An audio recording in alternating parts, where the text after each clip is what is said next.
ለመማር ወደ ትምህርት ተቋም መሄድ ግድ አይደለም። ናሽናል አቪዬሽን ኮሌጅ ራሳችሁን ከኮሮና ቫይረስ ወረርሽኝ እየጠበቃችሁ በቤታችሁ ወይም በተመቻችሁ ቦታ በኢንተርኔት አማካኝነት በኦንላይን ትምህርታችሁን መከታተል ይቻላል። ካናዳ ከሚገኘው ኢንተርናሽናል ኤር ትራንስፖርት አሶሲዬሽን አያታና ከእንግሊዙ ኢንስቲትዩት ኦፍ ኮመርሻል ማኔጅመንት ICM ጋር በመተባበር የሚሰጡ ትምህርቶችን ተከታትላችሁ በ6 ወር ጊዜ በዓለም አቀፍ ደረጃ ተቀባይነት ያለውን የስልጠና ማስረጃ ባለቤት መሆን ይቻላል። ከኢትዮጵያ ሲቪል አቪዬሽን ባለስልጣን ሙሉ ዕውቅና ባገኘንባቸው የፍላይት ኦፕሬሽን እና የሆስተስ ስልጠናም በምዝገባ ላይ ነን። ጥያቄና መልስ፣ የክፍል ስራዎች ብሎም ፈተና መፈተን ክፍል ውስጥ እንዳላችሁ አይነት ልምድ ባላቸው መምህራን እየተማራችሁ በኦንላይን ባላችሁበት ቦታ አድራሻ ከ22 ማዞሪያ ወደ ሾላ ገበያ በሚወስደው መንገድ 150 ሜትር ገባ ብሎ ናሽናል አቪዬሽን ኮሌጅ የናሽናል ኤርዌይስ እህት ኩባንያ ህልሞን እውን ያደርጋል።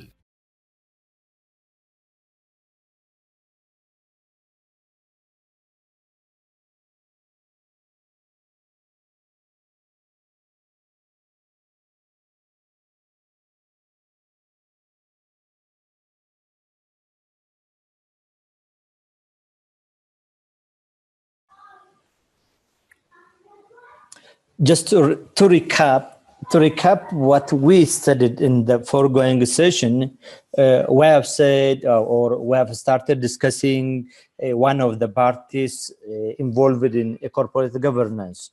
If you remember from our second chapter discussion, we have said that different parties have been involved in corporate governance issues, out of which board of directors are maybe considered as the prime factors or prime group of individuals who involved in corporate governance.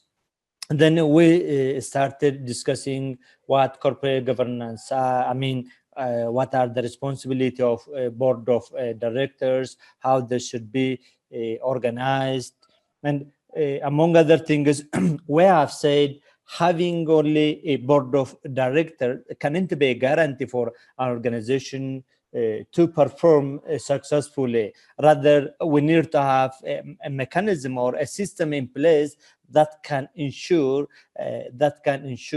that board of directors are performing to the level needed, they are performing or engaging in the organization, so that the organization are performing in the way that can balance the interests of all stakeholders. We have said having only a board of directors, it cannot be a guarantee. That is what we have underlined. Then, among other things, we need to have a good board of structure, which can be manifested or measured in terms of these issues. We discussed independency, size, committee, leader, directors development. We have said we need to have a board, effective board structure, which can be measured in terms of these variables. We have said for a board of directors to effectively manage or monitor the activities of an organization, the activities of top managers, at least they need to be independently organized. Board of directors should be independent of the firm influence. The other thing is the size. Again, we have said size determines the level of involvement, level of their commitment. Just to mention a few incidents, if a board of directors size is too large, it may forbid effective engagement, easy consensus, like what comparatively small size boards can easily do. When the size goes beyond the control or beyond management, it could be difficult for board of directors to effectively have engagement, discussion and others. We have also said board of directors composed of different committees, and they perform their function or they discharge their responsibility through the committee they establish. Therefore, there should be effective committees, capable committees that can help a board of directors in providing them information, in advising, so that a board of directors can actively engage in the affair of a firm. The other one is, which is still debatable, it is having a lead director. What I mean, actually, some practitioners argue the responsibility of chief executive officers and lead director should be run by a single individuals. In other case, they argue that when we are combining responsibility of managing a firm and the responsibility of managing board of directors, it may result in diffuse the responsibility, or it dilutes the responsibilities and the accountability of directors. As a result, nowadays firms or corporate governance are structured in the way that these two responsibilities are separated and run by two individuals. The other thing is, because we are living in a very volatile, dynamic environment, therefore, to increase the contribution of board of directors, there should be an ongoing or periodic training on develop on different aspects of a firm. Stuck. I'm sorry.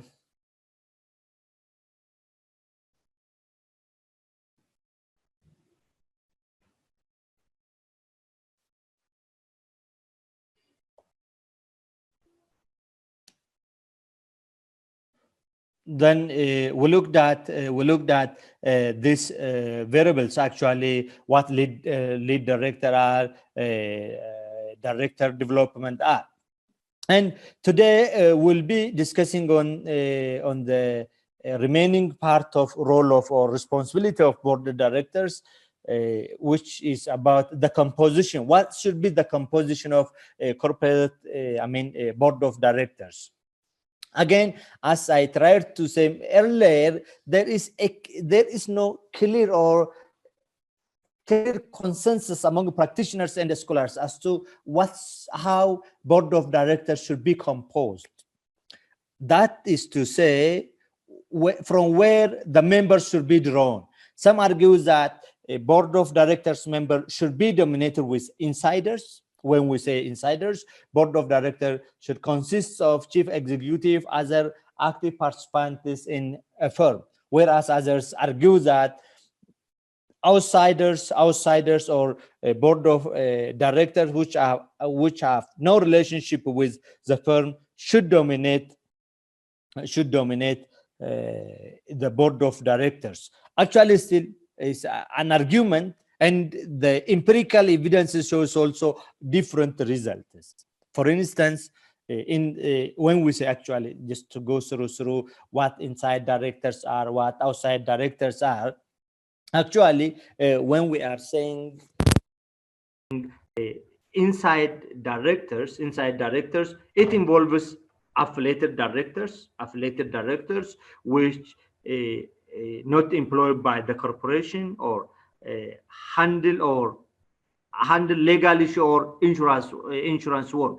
In other way of saying, for example, if the firm is a manufacturing, then the firm may have horizontal connection among the value chain with the suppliers and the distributors. Therefore, any individuals or any organizations who have any business affiliation or business relationship with the concerned firm, then they are considered as affiliated directors. The other one is retired executive directors, used to work for the corporation, partly responsible for the past decision affecting our the current strategy. Therefore, any retired executive may be considered as insiders, because they have interest, or their past decision may influence today's strategy. Therefore, they are considered as insiders than outsider directors. The other are actually family directors. family directors, which are a descendant or daughters or son of the owners of the firm, may be considered as directors. The other one, actually, this one is a new concept. This is what we call co-determination. Actually, it is a new terrain. It's a new terrain which has been exercised by relatively few firms internationally, which means that involving employees of an organization on board. Then actually you can argue having employees on board does add value to corporate governance or doesn't add. That it can be still an argument, but some organization has started involving some employees to take seat in boardrooms, Then these are considered as what we call family, or those are considered as those business or individuals having business relationship or having interest with the listed company. Then the question is, which is important, again, I will take you back to our discussion of theories of corporate governance, especially the two theories, agency theory and stewardship theories. Again, these theories have different perspective and argument as to what should the composition of board of directors should look like. Agency theory, if you remember from what we have discussed from the foregoing sessions, agency argues that managers and owners have pure agency relationships. They have pure agency relationship. That means managers are self-interested. Managers have a power. At the same time, there is information asymmetry between owners at the same times agency. Then this theory argues that composition of board of directors should be dominated by outsider directors. The reason is, just you can impliedly understand that if it is dominated with internal executive or a company executive, then they assume that organization or firms may misuse the extended power. They are, in one hand, they are managing the firm. In the other hand, they have a seat in the boardrooms. Therefore, this will give them excessive power, which will lead to them misusing the power they have for their personal advantage than advancing the interest of the shareholders. Therefore, they strongly argue that a board of directors should be dominated by outsiders.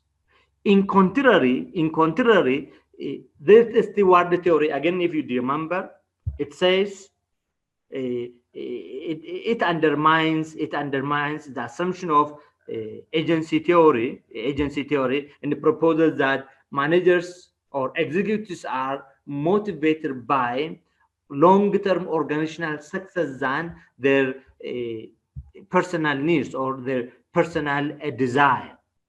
As a result, they argue that if we dominate board of directors with insiders, since the assumptions take that top managers' self-actualization, top management success is associated with the success of the firm, therefore they argue that they will be highly committed.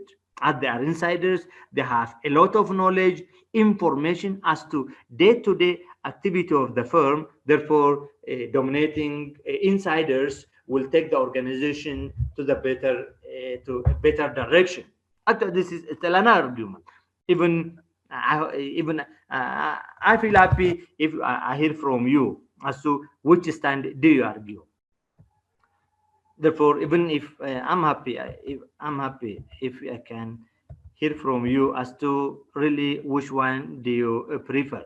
But before that, before you proceed into the discussion, let me add you more information so that you can expand your understanding and your appreciation of what strictly mean by outsider directors, the advantage of outside directors, and the disadvantage of insider directors.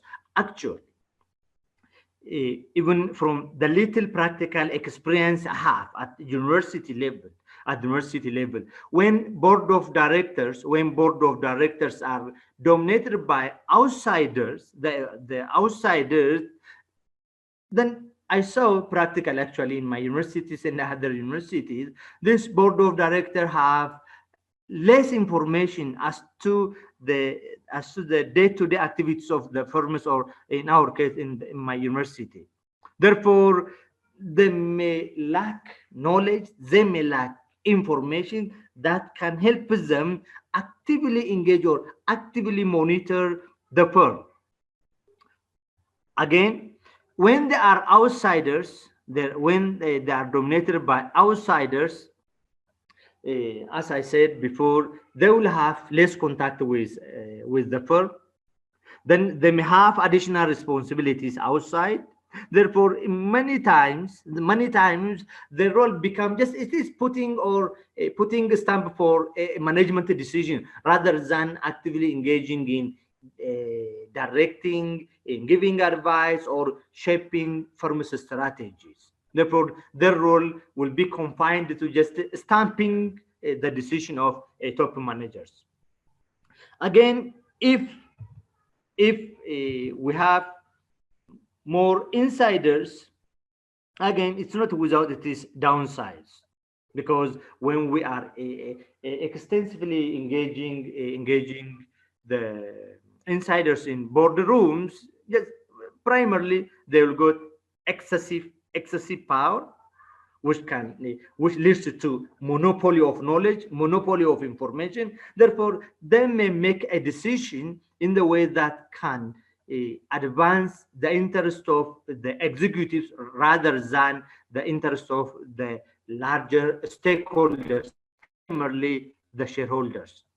In our case, I'm happy to hear from you if you have any practical experience how the board of directors members are composed in Ethiopian case. Hello?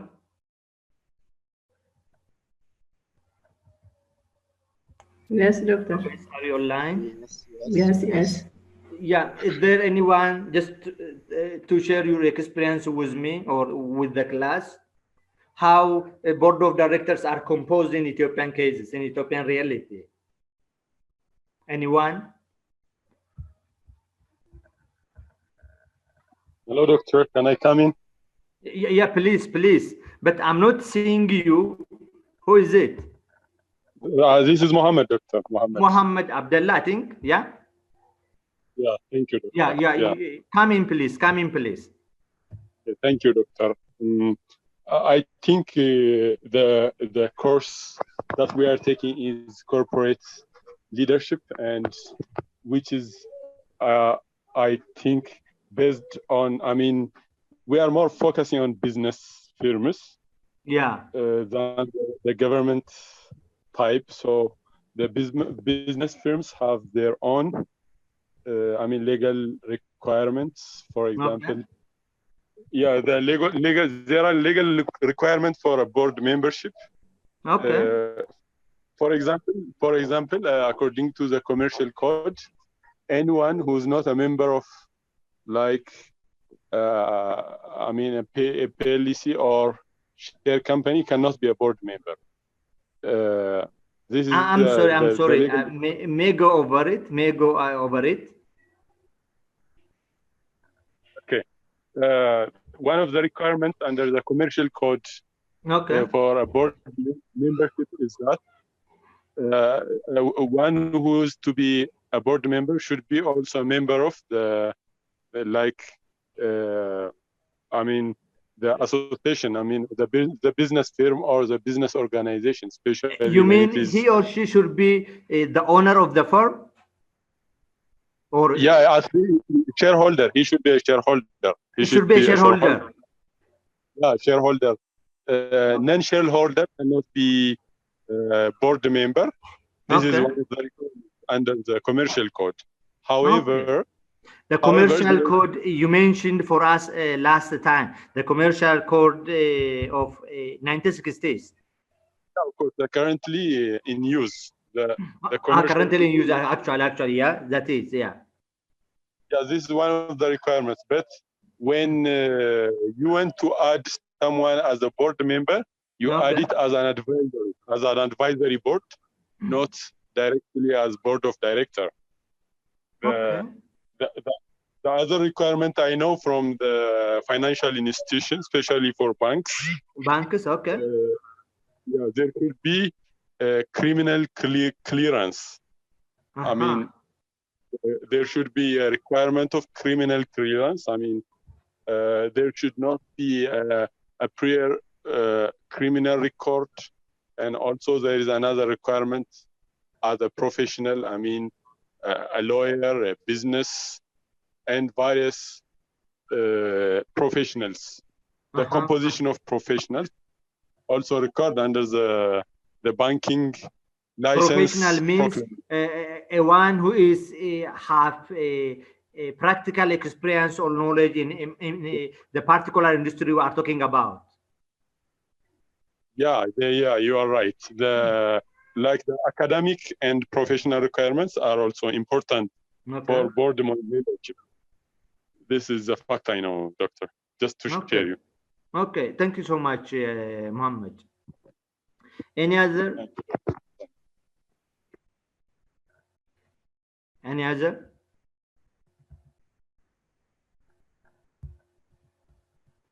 No one?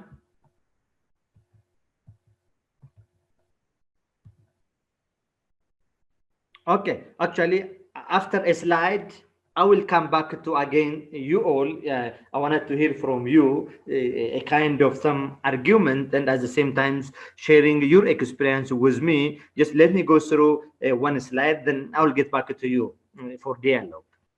Therefore, currently there have been means have been designed just to improve the effectiveness of board of directors in discharging responsibilities. Actually, what I've been repeatedly telling you that having board of director in place is not an end by itself, unless otherwise there should be a system with them so that they can actively involve in the affairs of the business. One way of making it, as we looked at some 4 or 5 dimensions of board structures, one is it is increasing diversity in the board. Diversity. Even Mohammed shared his experience with us concerning the financial industry. For example, the quality. Actually, Mohammed maybe helped me. I had one experience. Even in the bank, the bank failure I shared with you last time. I know one bank in Ethiopia whose board members are different from economics, law, generally business graduates. The only thing, they are members of universities. Then actually lately I heard that they have share in that particular bank, but they have a seat in the boardroom. Just to tell you clearly, they are from background. I know one is he is a PhD holder in English. Another is a PhD holder in educational planning, if I'm not mistaken, educational planning or psychology. But they had a seat maybe before 2 or 3 years. I know them. They had a seat in a boardrooms, which might contradict with what Mohammed told us. Mohammed, may you come in? Yeah, yes, doctor, I'm here. Did you hear me? Yeah, can you repeat? እና እንደዛ አይነት አጋጣሚዎችን እኔ ፐርሰናሊ ማቃቸው they are academicians but በሙያው በሚፈልገው መልኩ ግን ባለሙያ ያልሆኑ ናቸው። ልክ የባንክ ቦርድ ሩም ውስጥ ሲት የነበራቸው ሰዎችን አውቃለሁና እንዴት ሊሆን ቻለ? ምናልባት from legal perspective ጥሩ ልምድ አለና እስቲ ሼር አድርገን ማመድ። ኖርማሊ የባንኪንግ ላይሰንስ ፕሮክላሜሽን ላይ የቦርድ ሜምበርሺፕ ሪኳየርመንት ተብሎ የተቀመጠ አለ እና እዛ ሪኳየርመንት ላይ ኮምቢኔሽን አካዳሚክ ኤንድ ኤክስፒሪየንስ ኮምቢኔሽን ተብሎ የተቀመጠ አለ ፕሮክላሜሽኑ ላይ ማለት ነው። ከዚህ ውስጥ በስም የተጠቀሱት አንደኛ የሌጋል ፊልድ ነው፣ ሁለተኛው የቢዝነስ ፊልድ ነው፣ ሌላው የአይቲ ፊልድ ነው። ከነዚህ ውጪ ምናልባት ይሄ ክሊርሊ ስቴት የተደረጉ ፕሮፌሽኖች ናቸው።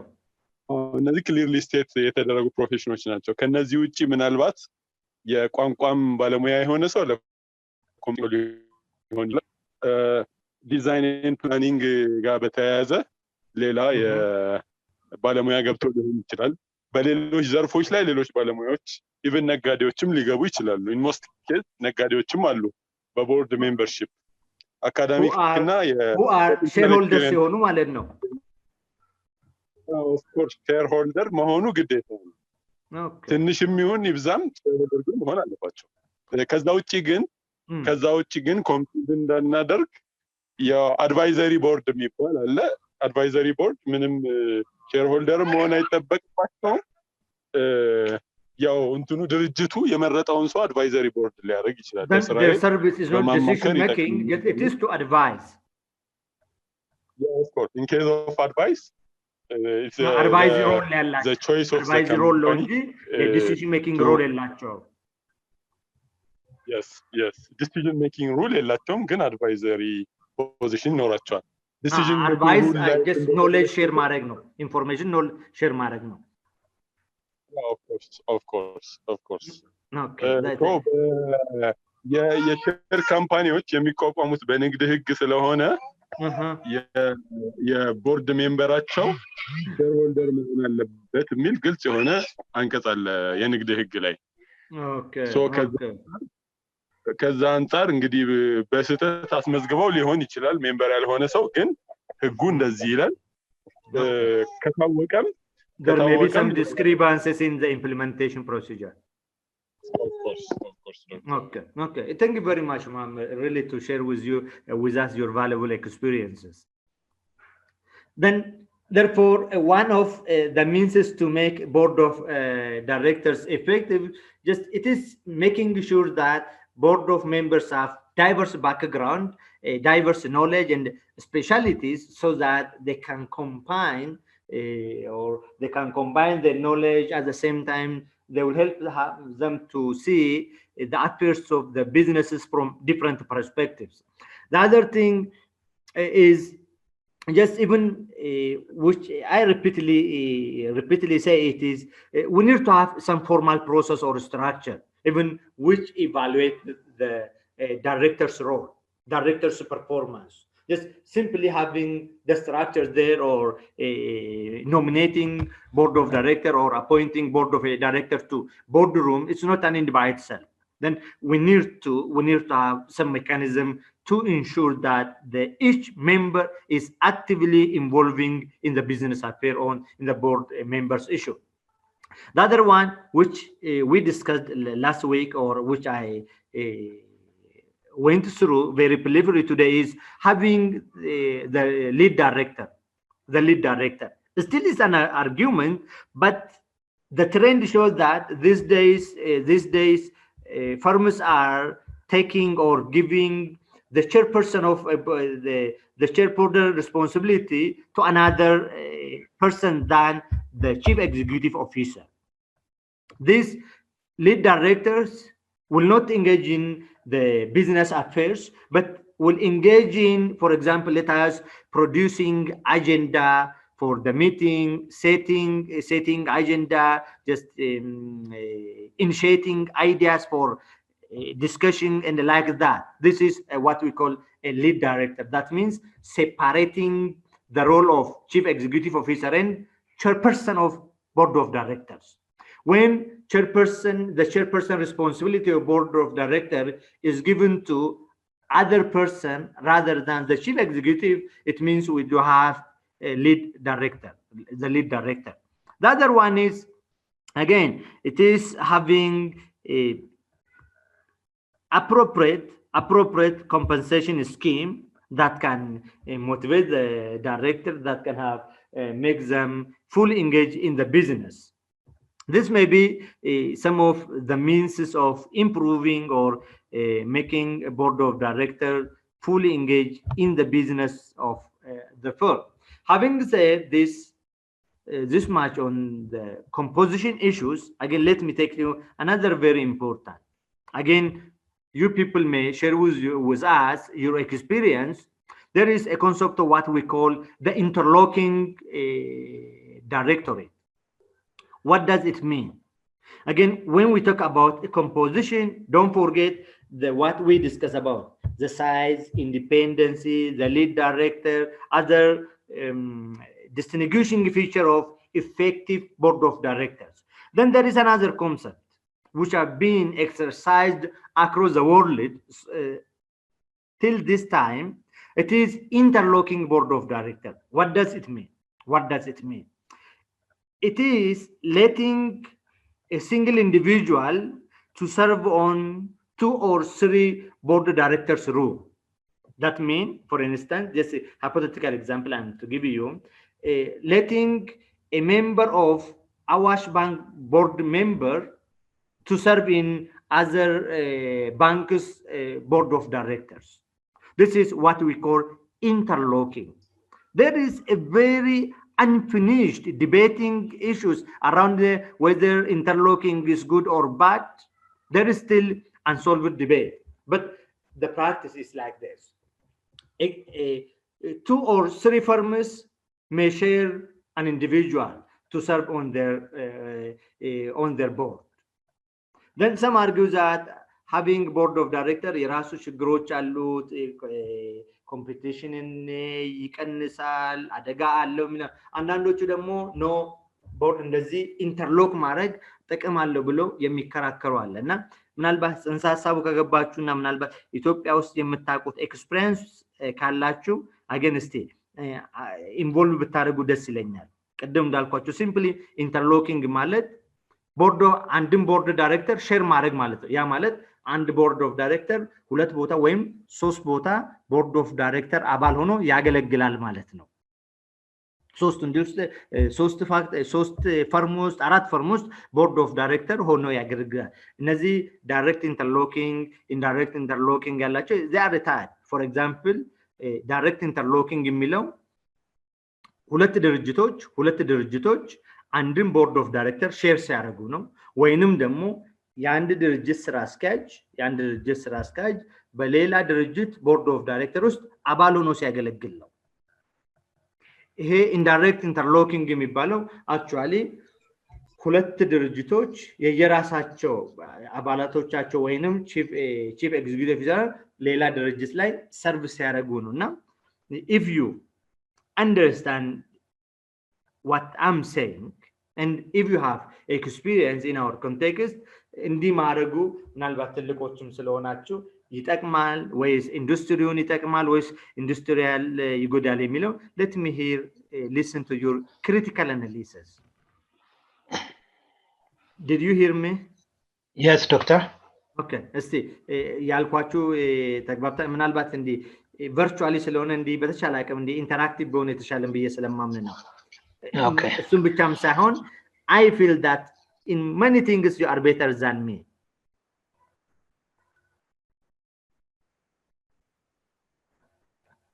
Hello guys. Hello, doctor. You are online, I think you all. Therefore, ከገባችሁ እስቲ let me hear from you. Hello, doctor.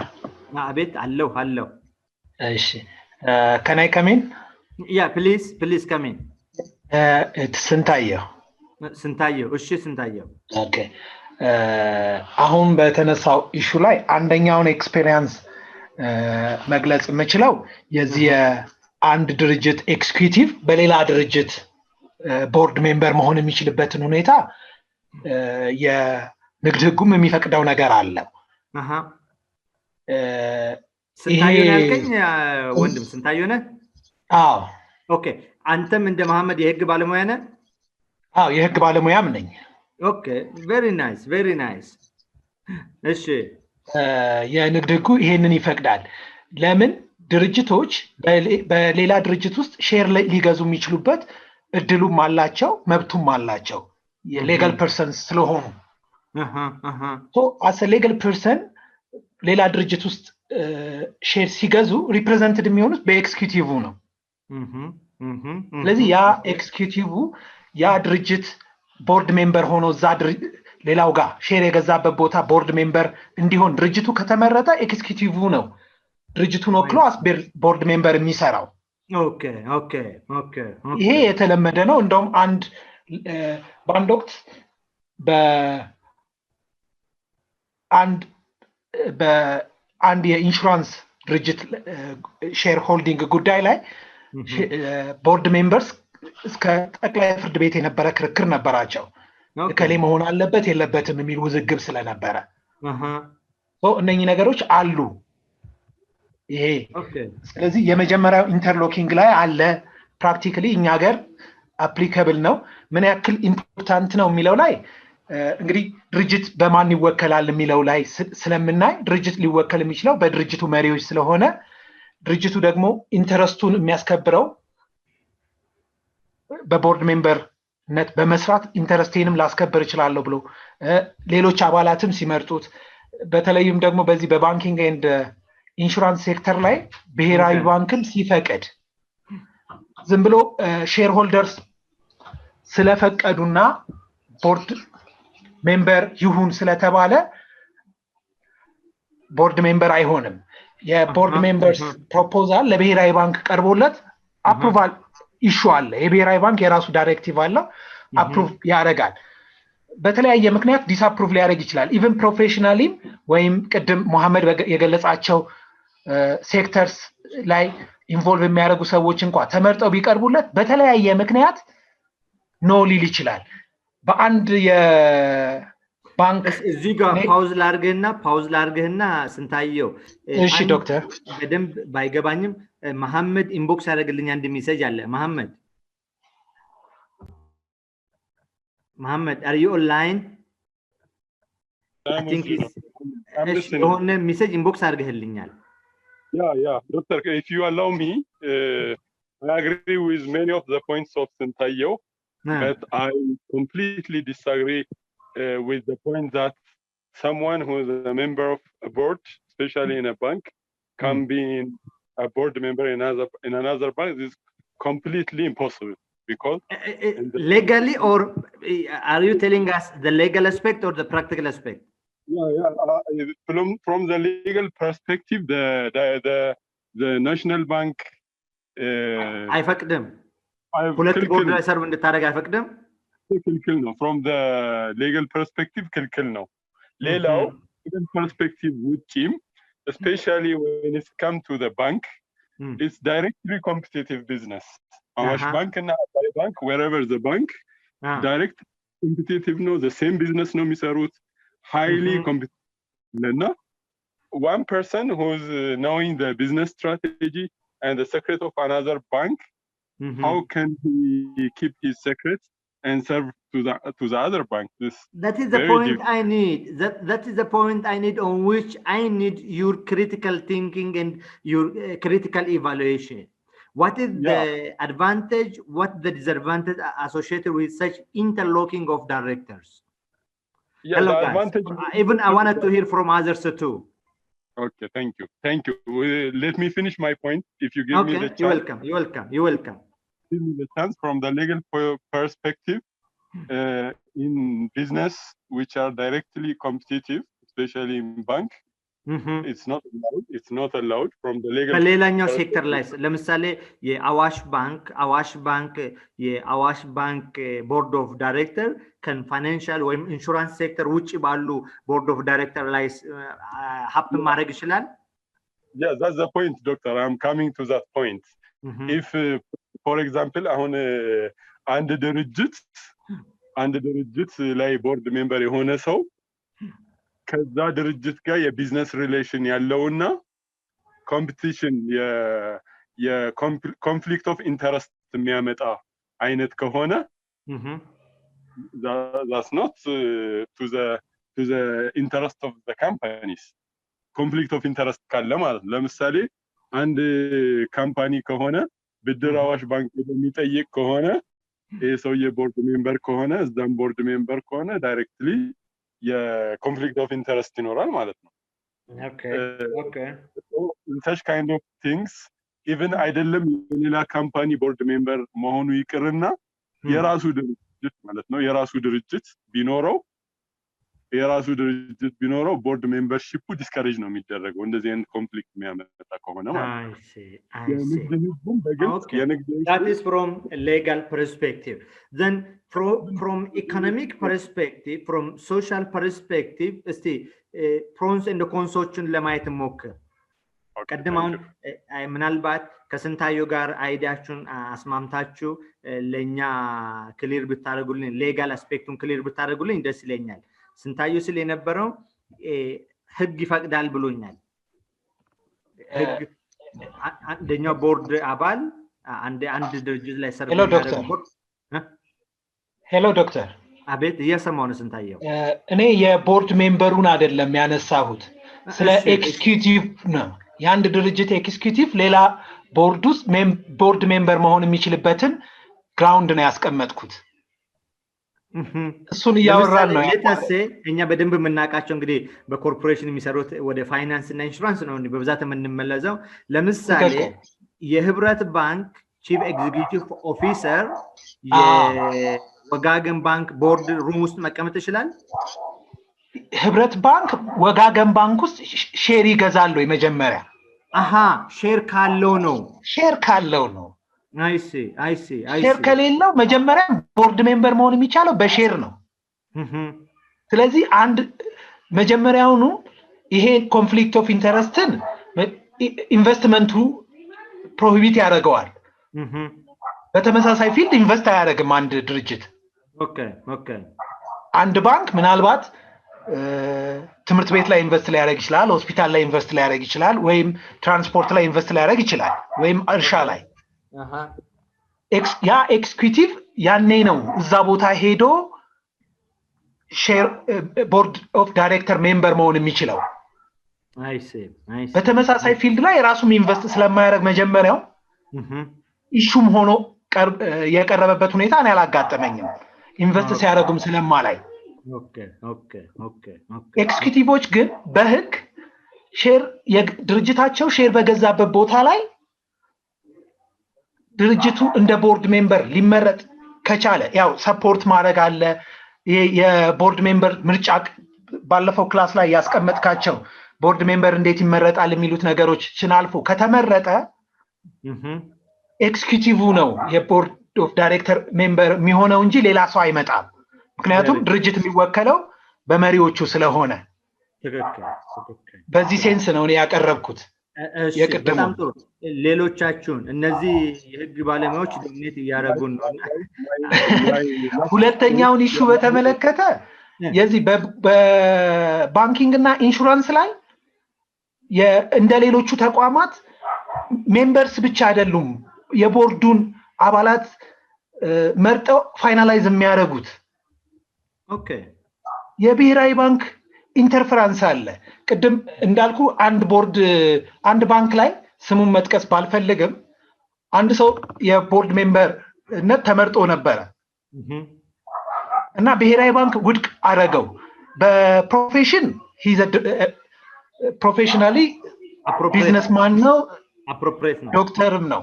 ግን ውድቅ ያደረገው አንተ ሼር የገዛኸው ከባንክ በድርጅት ስም ነው፣ ድርጅት ደግሞ የባንክ ብድር አለበት።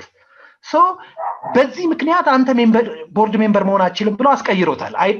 እዛ ጋር ኢንቮልቭ አድርጌ ስለነበረ። ስለዚህ እንዲህ አይነት ሼር ሆልደርስ ከሚመርጡት ምርጫ በዘለለም ብሔራዊ ባንክ ኢንተርፈረንስ ሃይ ነው። እዛ ጋር ያለው ሴንትራል ባንክ ያለው በጣም ሲሪየስ የሆነ ያለው እሺ አመሰግናለሁ ዶክተር። እሺ በጣም ነው የማመሰግናችሁ ስንታየው መሐመድ በጣም ነው የማመሰግናችሁና እስቲ ሌሎቻችሁን እስቲ ድምጻችሁን እንስማ። ሄሎ ዶክተር አሚር ጽጌ አሚር ነው ጽጌ ናት? አሚር you come in please. ቴንክ ዩ ዶክተር። ቅድም አንድ ጥያቄ ብለህ ነበር። ምሳሌ አሁን ህብረት ባንክ ላይ ኤክዚኪዩቲቭ ማናጀር ቢሆን ጥያቄ አንስተህ ነበር። ሰለሞን እስቲ አንዴ እንትን ሚውት አድርግና ከአሚር ቀጥለ ትገባለህ። ኤግዛክትሊ ቴንክ ዩ come in please አሚር። እሺ ቴንክ ዩ። ቀጥታ ጥያቄው እኔ በተረዳሁት መልኩ አይችልም ነው። ለምን ተመሳሳይ ተቋሞች ስለሆኑ አንደኛው ባንክ ላይ ኤክዚኪዩቲቭ ማናጀር ሆኖ ሌላኛው ባንክ ላይ ቦርድ ሜምበር መሆን አይችልም። ይሄ አንደኛው ለምን ኮንፍሊክት ኢንተረስት ስላለው ማለት ነው ሁለቱ ድርጅት። እዚህ ሌቭል ብቻ አይደለም በማይክሮ ፋይናንስ ሌቭል እንኳን ዝቅ ብናረገው በባንክ ሳይሆን በማይክሮ ፋይናንስም ዝቅ ብናረገው አንዱ ውስጥ ካለ ሌላኛው ላይ ሜምበር መሆን አይችልም። ሜምበር ሳይሆን ይቅርታ የኦነር ከላይ ቦርድ ሜምበር መሆን አይችልም። ቦርድ ሜምበር ለምን ተመሳሳይ ተቋሞች ስለሆኑ። ግን ከዚህ ውጭ ያሉ ዘርፎች ላይ ግን ይችላል። ከዚህ ውጭ ያሉ ተቋሞች ላይ የግል ተቋም ከሆነ ምናምን ይችላል። ኤክስፔክት ደግሞ እዚህ ላይም ደግሞ ቅድም መሐመድ አንስቶታል የግል ተቋም ከባንኩ ጋር ኢንተረስት ኮንፍሊክት ካለው አሁንም ጥያቄ ምልክት ውስጥ ይገባል። እና ይሄ ይመስለኛል። አመሰግናለሁ ዶክተር። ጽጌ ቅድም ገብተሽ ነበርና ጽጌ ወልደ ስላሴ she's not there anyone እሺ ኢኮኖሚካሊ ጥቅሞች አሉ ወይስ ጉዳት አለው? እንዲህ አይነት ፕራክቲሶች ዓለም ላይ በጣም በብዛት የተለመዱ ናቸው። ኢንተርሎኪንግ ኢቭን አንድ ስታቲስቲክስን በዚህ አጋጣሚ ሊጨምርላችሁና then you will forward your reflection በተለይ እንግዲህ ትልቁ ዓለም ላይ ያሉት 500 ፎርቹን ካምፓኒስ ውስጥ ብዙዎቹ ወደ 67% ምናምን የሆኑት ካምፓኒዎች ኢንተርሎክድ ናቸው እርስ በርሳቸው። ኢቭን አንዳንዶቹ እጅግ በጣም ኮምፒቲንግ የሆኑ በጣም ተወዳዳሪ የሆኑ ግን አንደኛው በሌላኛው ቦርድ ላይ ሰርቭ የሚያደርግበት አጋጣሚዎች አሉ። ሌሎችም ደግሞ ለምሳሌ ቀደም ስንታየው እንዳለ ለምሳሌ አንዳንዶቹ ባንክ አበዳሪ ሆኖ ኢቭን አሁን ከኛ ኮንቴክስት ትንሽ በአንዳንድ አገራቶች ውስጥ ያለው ምንድነው? ለምሳሌ ባንክ ኤክስ ካምፓኒ ውስጥ ሼር ካለው ለታሴ ባንክ ካምፓኒው አበደረው ያኛው ማኑፋክቸሪንግ ነው እንበል ዘን እዛ ውስጥ ገብቶ ሰርቭ ያደርጋል ግለሰቦቹ ሼር እዛ ውስጥ ካላቸው ገብቶ ሼር ያደርጋሉ። ከዛም ያለፈውም ደግሞ ቅድም እንዳልኳቸው እጅግ በጣም እርስ በርሳቸው ኮምፒቲተር የሆኑት ድርጅቶችም እንደዚህ አይነት የኢንተርሎኪንግ ኢንሲደንሶች አሉ እና የሚያስቀምጧቸው ኢኮኖሚካሊ የሚታገሉት ኢኮኖሚካሊ ጀስቲፋይ የሚያደርጉት ዲስአድቫንቴጅ አለው። አንዳንዶቹ ነው የነሱ መኖርም ይሄናል ኢንተርሎክም ተደረገ አልተደረገም ምንም ይሄናል ጉዳት የሚያመጣው የፈርም ፐርፎርማንስ ላይ ምንም የሚያሳድረው ተጽዕኖ የለም ብለው አርጊው የሚያደርጉ ፕራክቲሽነሮች ኢቭን ደግሞ ከፕራክቲሽነሮችም አልፎ ፕራክቲካል ኢምፒሪካል ሪሰርቾችም ተሰርተው አርጊው የተደረጉባቸው ኢንሲደንሶች ናቸውና እስቲ የናንተስ ምን ትላላችሁ? ቢኖሩ እነዚህ አይነት ኢንተርሎኪንጎች ቢኖሩ ኢኮኖሚያዊ ጥቅማቸውን ነው የሚያመዝነው ወይስ ጉዳት ነው የሚያመዝነው ነው የምትሉትና ይሄ ክሪቲካል ቲንኪንጋችሁ ሊስት Doctor, no if you give right me answer, no, there is no wrong answer. Every answer is equally appreciated. If you give me the chance, I can say something, Doctor. Get in. Okay, this is Mohammed again. Yeah. Even I saw you inboxed me. Yeah, Doctor. Just this issue is very important, so that I want to participate. ቀደም የተነሳው ፖይንት ላይ አንድ ሁለት ነገር ብቻ ልበልና ከዛ ወደ ኢኮኖሚክ ፐርስፔክቲቭ ሄዳለሁ እሺ የስንታየው እንዳለው በተለይ ስፔሻሊ የፋይናንሻል ኢንስቲትዩሽንስ ባንክስ ኢንሹራንስ ኤንድ ማይክሮፋይናንስ የፐብሊክ ኢንተረስት ያለባቸው ተቋማት በመሆናቸው መንግስት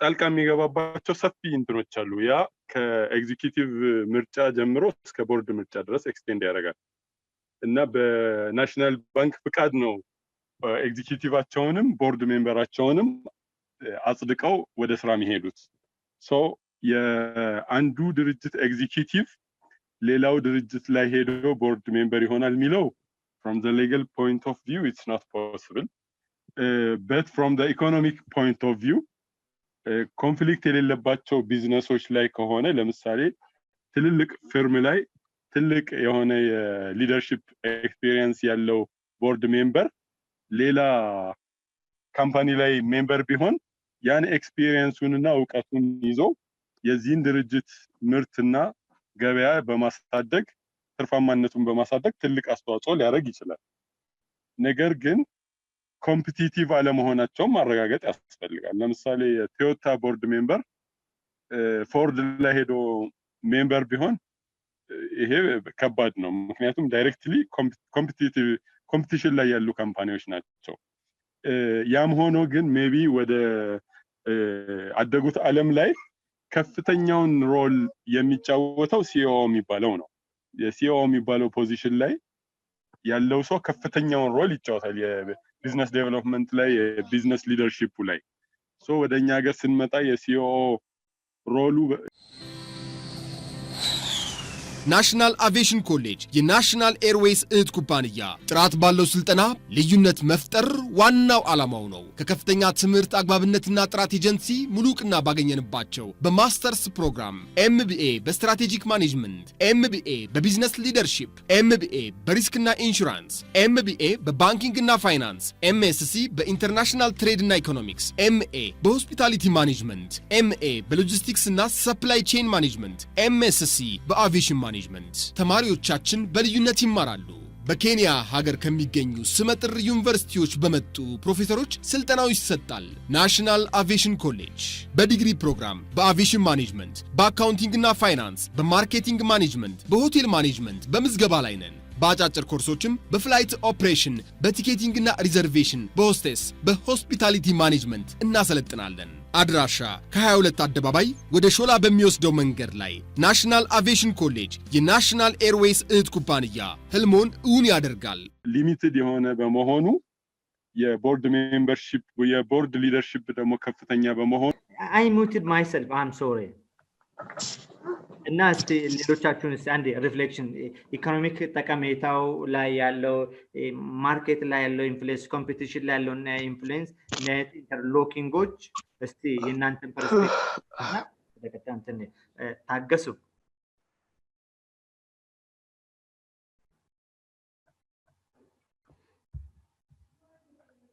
ሄሎ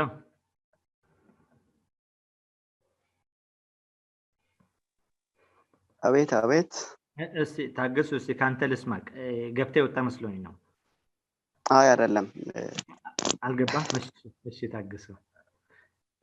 ሌሎቻችሁ መጀመሪያ ቅድም ጥያቄ ነበረኝ ለዛ ነው እጄን አንስቼ ነበር። እሺ ጥያቄ አለ? አዎ ቅድም ምናልባት እሺ ኢንተርቴን እናድርገው አሜ ባውንስ ኢት ባክ ቱ ዘ ኦዲየንስ ወይንም እኔም ሪአክት አደርግበታለሁ። ካሚን እሺ አመሰግናለሁ። አሁን ለምሳሌ እኔ የምሰራበት መስሪያ ቤት አለ ተመሳሳይ ሌላ ደግሞ ድርጅት አለና እኛ ጋር ያሉ ሼር ሆልደሮች እዛኛውም ባንክ ላይ ሁለቱም ጋር እንትን ይላሉና አድቫንቴጁ ደግሞ ግረ መንገድ ያየውት ነበር። አንተ ባንክ ነበር ታገስ ባለፈው ፕሮፋይልን ነግረኸኝ ነበር አይደል? የት ነበር የምሰራው? ባንክ ነው የምሰራው። ባንክ ነው የምሰራው። ዘርፎ አንተ ጋር የሚሰሩ ቦርድ አባልነት ውስጥ የሚሰሩ ናቸው ሌላ ቦታ የሚሰሩት? ምንድነው ሲሚላር ዘርፍ ላይ ያሉ ሰዎች ሁለቱም ጋር ቢዝነስ ያላቸው ማለት ነው። ለምሳሌ አቢሲኒያ ጋር ያለው ሼር ሆልደር አዋሽ ጋር ካለው ሁለቱም ጋር ሼር ሆልደር ሆኖ መስራት ይችላል ማለት ሁለቱም ጋር ሀብት ካለ ሁለቱም ጋር አፒር ማድረግ ሁለቱም ጋር ካለ አዎ መስፈርቱ የሚያሟላ ከሆነ ለምሳሌ ኤዱኬሽናል ባክግራውንድ ሊጠይቅ ይችላል ኤክስፒሪየንስ ሊጠይቅ ይችላል እነኛን ብሔራዊ ባንክ ያወጣቸው ህጎች እና መስፈርቶች ያሟላ ከሆነ ፕራክቲሱም አለ ነው መሰለኝ ፕራክቲሱም አለ አዎ እንዴ አብዛኞቹ አሁን ምናልባት እንግዲህ ነቄዎቹ የድሮዎቹ ያው እነሱ ናቸው ያቋቋሙታል እንዴ ባንኮች ያ ሹር ስለዚህ ቢዝነሱም ፊውቸሩም ስለሚያውቁት ወካስ ስለሚያደርጉት ቤዞቹ እነሱ ናቸው ስቲል ያው እኔ እንግዲህ ኢንፎርማል በሆነ መንገድ ይሁን አላውቅም ብቻ አሉ እዚህም እዛም ሁለቱም ጋር የሚሳተፉ they serve on both boardroom serve ያደርጋሉ አዎ አንድ ህዝቡም ሰውም ይመርጣቸዋል ኦኬ ሼር ሆልደር ህዝቡም ይመርጣቸዋል ያው ተወካይ አድርጉ ማለት ነው ያው ኤፊሽንሲ ስለሚታይ ኦኬ ያ ነው ሌላው በዚህ ግረ መንገድ ደግሞ አድቫንቴጁ ምንድነው አቤት ያ እሱን እንድታወራልኝ አንደኛው ጋር ጥሩ ፖሊሲና የአመራር አሪፍ ሲስተም ካለ ለሌላኛውም ሼር የማድረግ ነገር ያው በሂድን አድርገው ሊሆን ይችላል ያው ሲሚላር ኮምፒተንሲ እንዲኖራቸው ተመሳሳይ የሆነ ካይድ እንዲኖራቸው ያው ሰክሬት እንትን ሊሆን ይችላል በእርግጥ ያው የካምፓኒ የራሱ ይኖራል ግን በእነሱ ምክንያት you are arguing that help the economy positively help ያደርጋል ነው የምትለኝ አብረው ሊያስኬዱታል ሁለቱንም በተመሳሳይ ፖሊሲ ሊያስኬዱ ይችላል አንዱ ጋር ጥሩ ነገር ካለ አንደኛው ጥሩ ነገር አንደኛ ጋር መጥፎ ነገር ማለት ጥሩ ያልሆነ እንትን ካለ ሚቹዋል ቤኔፊት የሚገኝባቸው ጋራንቲዎች ሊኖሩ ይችላሉ yes both side እንደሚጠቀሙ እንግዲህ እኔ ኦብዘርቭ ያደረኩትን ነው ፕራክቲካሊ እና ህጉ ጋር ያለው ነገር ያው እንግዲህ እንደምናየው ሌላው እኛ ሀገር ላይ ያለው ኢንተርናሽናሊ ስናየው በእርግጥ ነገሩ ከባድ ነው ምክንያቱም ካምፓኒዎች እንደገለሰብ ያው ይሮራጣሉ ለማሸነፍ ነው ለማሸነፍ ማንንም የማንንም ሚስጥር እንዳያውቅ እንትን ይላሉ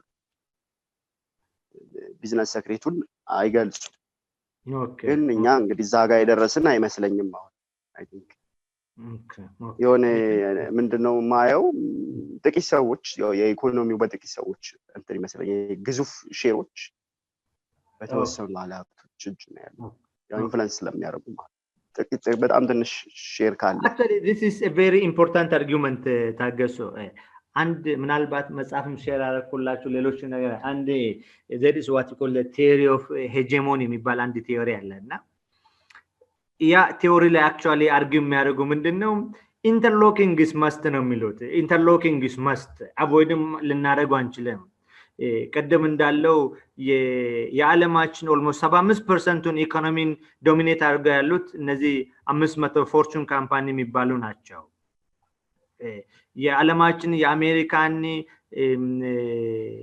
የአሜሪካ 10% ህዝቦች ናቸው ወደ 87 ነው 88%ን ኢኮኖሚ ዶሚኔት አድርገው ያሉት in this reality ሰዎች ኢንተርሎክ አይደራረጉም ማለት አንችልም even because the economy is in the hands of few people even in nazi they can set a business acceptable behavior እና standardን informally set የሚያደርጉት እነሱ ናቸው this is because of interlocking ይላሉ ፓወሩ እጃቸው ላይ ነው በቃ just I think it's very 250 ሺህ ብር ካለው ሼር ሆልደር እና 25 ሺህ ብር አክሲዮን ካለው ሰው ጋር እንዴት አድርገው በጣም ቢግ ዲፈረንስ ነው ያለው ሌላው ደግሞ አድማራግልክ ምንድነው ለምሳሌ አንዳንድ የሚፈሩ ከሆነ አንዳንድ ድርጅቶች በጣም ትልቅ ከሚባለው ሄደው አክሲዮን ይገዛሉ ድርጅት ላይ አክሲዮን ይገዛሉ ፓራሌል እንደዛም ያደርጋሉ ለምሳሌ አሁን እኛ የምናውቃቸው ባንክ ከባንክ አንድ ትልቅ ባንክ ከአዲስ ባንክ ጋር ሄዶ አዲስ ማለት አዲስ ባንክ አይደለም ያልኩት ሌላ አዲስ ባንክ ሲመሰረት ሄዶ ካፕቲቭ ያደርጓቸዋል አዎ ሄዶ ከዛ ያው እንግዲህ አቅም ከፈቀደ መዋጥ ነው እንግዲህ ለወደፊቱ ምን እንደሚሆን አይታወቅም ያ ወደፊቱ ፊውቸር ካፕቲቭ ያደርጓቸዋል okay ለምሳሌ that's also another important aspect እና ቀደም ባልኩት አናሊሲስ ሁላችሁም እየሰማችሁኝ ከሆነ ይሄኛው አርጊውመንት እንዲህ አይነት ልክ ኤግዛክትሊ አንተ ያልከው it is a means interlocking is must ለምን ቢዝነሱም ዶሚኔት ተደርጎ ያለው በጥቂት ሰዎችም ስለሆነ it is one means of keeping your eyes on your competitors ብሎም አርጊው የሚያደርጉም አሉ አርጊውና የአንደኛውን ንብረትን ወይንም አበዳሪ ወይንም እዛ ኢንተረስት ያለው ሰው አንተን የሚቆጣጠርበትና ኢንተረስቱን የሚያስጠብቅበትን ሜካኒዝም ነው ብለው አርጊው የሚያደርጉ አሉ a means of keeping your eye on your asset ሌላው ምናልባት አንድ ኤግዛምፕል የሚሆነን የኢትዮጵያ ንግድ ባንክና ኮንስትራክሽንና ቢዝነስ ባንክ ሲቀላቀሉ ጀስት እንደዚህ አይነት እንትን ይኖረዋል አይ ቲንክ ይመስለኛል አመልጋሜሽን ማኔጅመንትም የተለያዩ እንትኖች ሊኖሩ ይችላሉ ይገምታል ስለዚህ እሱ የወረደ ኤግዛምፕል ሊሆን ይችላል ሂድን የሆኑ ግን ማይታዩ እየሄዱ ያሉ ጀስት ለካልቸር ነው እየሄዱ ያሉ ይኖራሉ ያው ጥናት ይጠይቃል ብዬ ነው ማስብ አመሰግናለሁ ማለት Thank you so much. Actually, there is argument. Actually, argument ስንላችሁ it's not only theoretical, even practically የተሰሩ ብዙ ጥናቶች ያሳያሉና አሁን ቀደም መሐመድ ያነሳው even if the interlocking happen ካረገ በተመሳሳይ ሴክተር ላይ happen ካረገ አንዳንዶቹ ቲዮሪዎች አሉ ወይም ፕራክቲካል ኤቪደንሶች በተለይ የኤጀንሲን ቲዮሪን ፕሮፓጌት የሚያደርጉ በኤጀንሲ አሰምፕሽን የሚመሩ ካምፓኒዎች whatever interlocking happen ቢያደርግ whatever ትልቁ ፓወር ያለው ማኔጀሩ ነው ትልቅ ስልጣን ያለው ቶፕ ማኔጀሮች ስለሆኑ ምንም የኦርጋናይዜሽናል ፐርፎርማንስን ኢምፔድ ማድረግ አይችሉም የሚል አንድ አርጊውመንት አለ ሌላኛው አርጊውመንት even interlocking actually if the competitors ተብዮ የሚባሉ ካምፓኒ ከኮምፒቲሽን በፊት ኮኦፕሬሽን የሚያስቀድሙ ከሆነና ከኢንተርሎኪንግ ሚቹዋል ቤኔፊትም የሚያገኙበት ብዙ ድሎች አሉ actually ቀደም አመድ ያነሳቸው ካምፓኒዎች አሉ ለምሳሌ ቶዮታ ከዛ እሱ ያነሳው ማነው ኒሳን ያ እነሱ ካምፓኒ አንዳንድ ግን ያሉት ሪያሊቲዎች ምንድናቸው ቶዮታ አንደኛው ፓርት ላይ ኤክስትሪምሊ ኮምፒቲቲቭ አድቫንቴጅ ይኖረዋል በጣም ኮምፒቲቲቭ አድቫንቴጅ ይኖረዋል ለምሳሌ let us say in designing and producing an engine ኒሳን ወይንም ደግሞ BMW ሌላኛው አስፔክት ላይ ነው በጣም ስፔሻላይዝ አድርጎ የተሻለ ኮምፒቲቲቭ አድቫንቴጅ አለው በኦቶሞባይል ኢንዱስትሪ ውስጥ therefore እነዚህ ካምፓኒዎች though they appear competitor ቢሆኑም in reality ግን there is a lot of rooms for cooperation በኮኦፕሬሽን እንጂ አንዳንድ even አንድ እንትኖች አለው just before we compete let us cooperate cooperation precedes competition መሆን አለበት ብሎ አርጊው የሚያደርግ ብዙ እንትኖች አለው again therefore cooperation ያውዳ mutual benefit ሊያስገኝ የሚችል interlocking ከሆነ ይቻላል ችግር የለውም ነው ሌላኛው again the very important issue መሐመድ raised industry ተመሳሳይ ኢንዱስትሪ ውስጥ ከሆነ የኮምፒቲሽን ጸር ነው ሞኖፖሊን ያመጣል ያ ደግሞ ለኢኮኖሚ ኤፊሺየንሲ አደጋ አለው ብሎ አርጊው የሚያደርጓል especially if they are close competitors ከሆኑ እንደዚህ interlocking ምን ያመጣል it is a means of almost እንደዛ ኮምፒቲተሮች እንዲ interlocking ካለ almost it is equivalent to merger or agglomeration ብሎ አርጊው የሚያደርጓሉና ለኮምፒቲሽን ጸር ነው therefore በህግ መከልከል አለበት ብሎ አርጊው የሚያደርጓሉ አንዳንድ ሀገሮችም ደግሞ ህግ አውጥተዋል እንዲህ አይነት interlocking በተለይ ሴክተር ዋይዝ ከሆነ ኮምፒቲሽን ይገላል ሞኖፖሊን ያመጣል ትልቅ ስቃይ ነው ብሎ እንትን የሚሉ ኢቭን ኦልሞስት ኢንተርሎኪንግ አስ እንትን አይነት ነገር ነው የሚሉት አንቲትረስት ሬጉሌሽን የምንለው አንቲትረስት ሬጉሌሽን አይነትን ኮንሲደር የሚያደርጉ አሉና this is some of the views running practically and in theory እና ብዙዎቹን ደግሞ ስታነቧቸው ከዚህ በተሻለ መልኩ ተረዳላችሁ ብዬ አስባለሁ really thank you በጣም ምርጥ ልምዳችሁን ዕውቀታችሁን ስላካፈላችሁኝ አመሰግናችኋለሁ ከእንዲህ አይነት ትልቅ ሰዎችን ሲያስተምሩ ትልቁ አድቫንቴጅ ይሄ ነው just you enjoy the class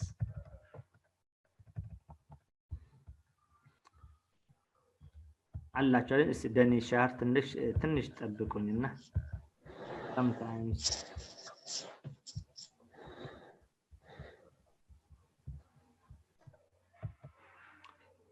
ሶሪ ስላይድን እያያችሁ ነው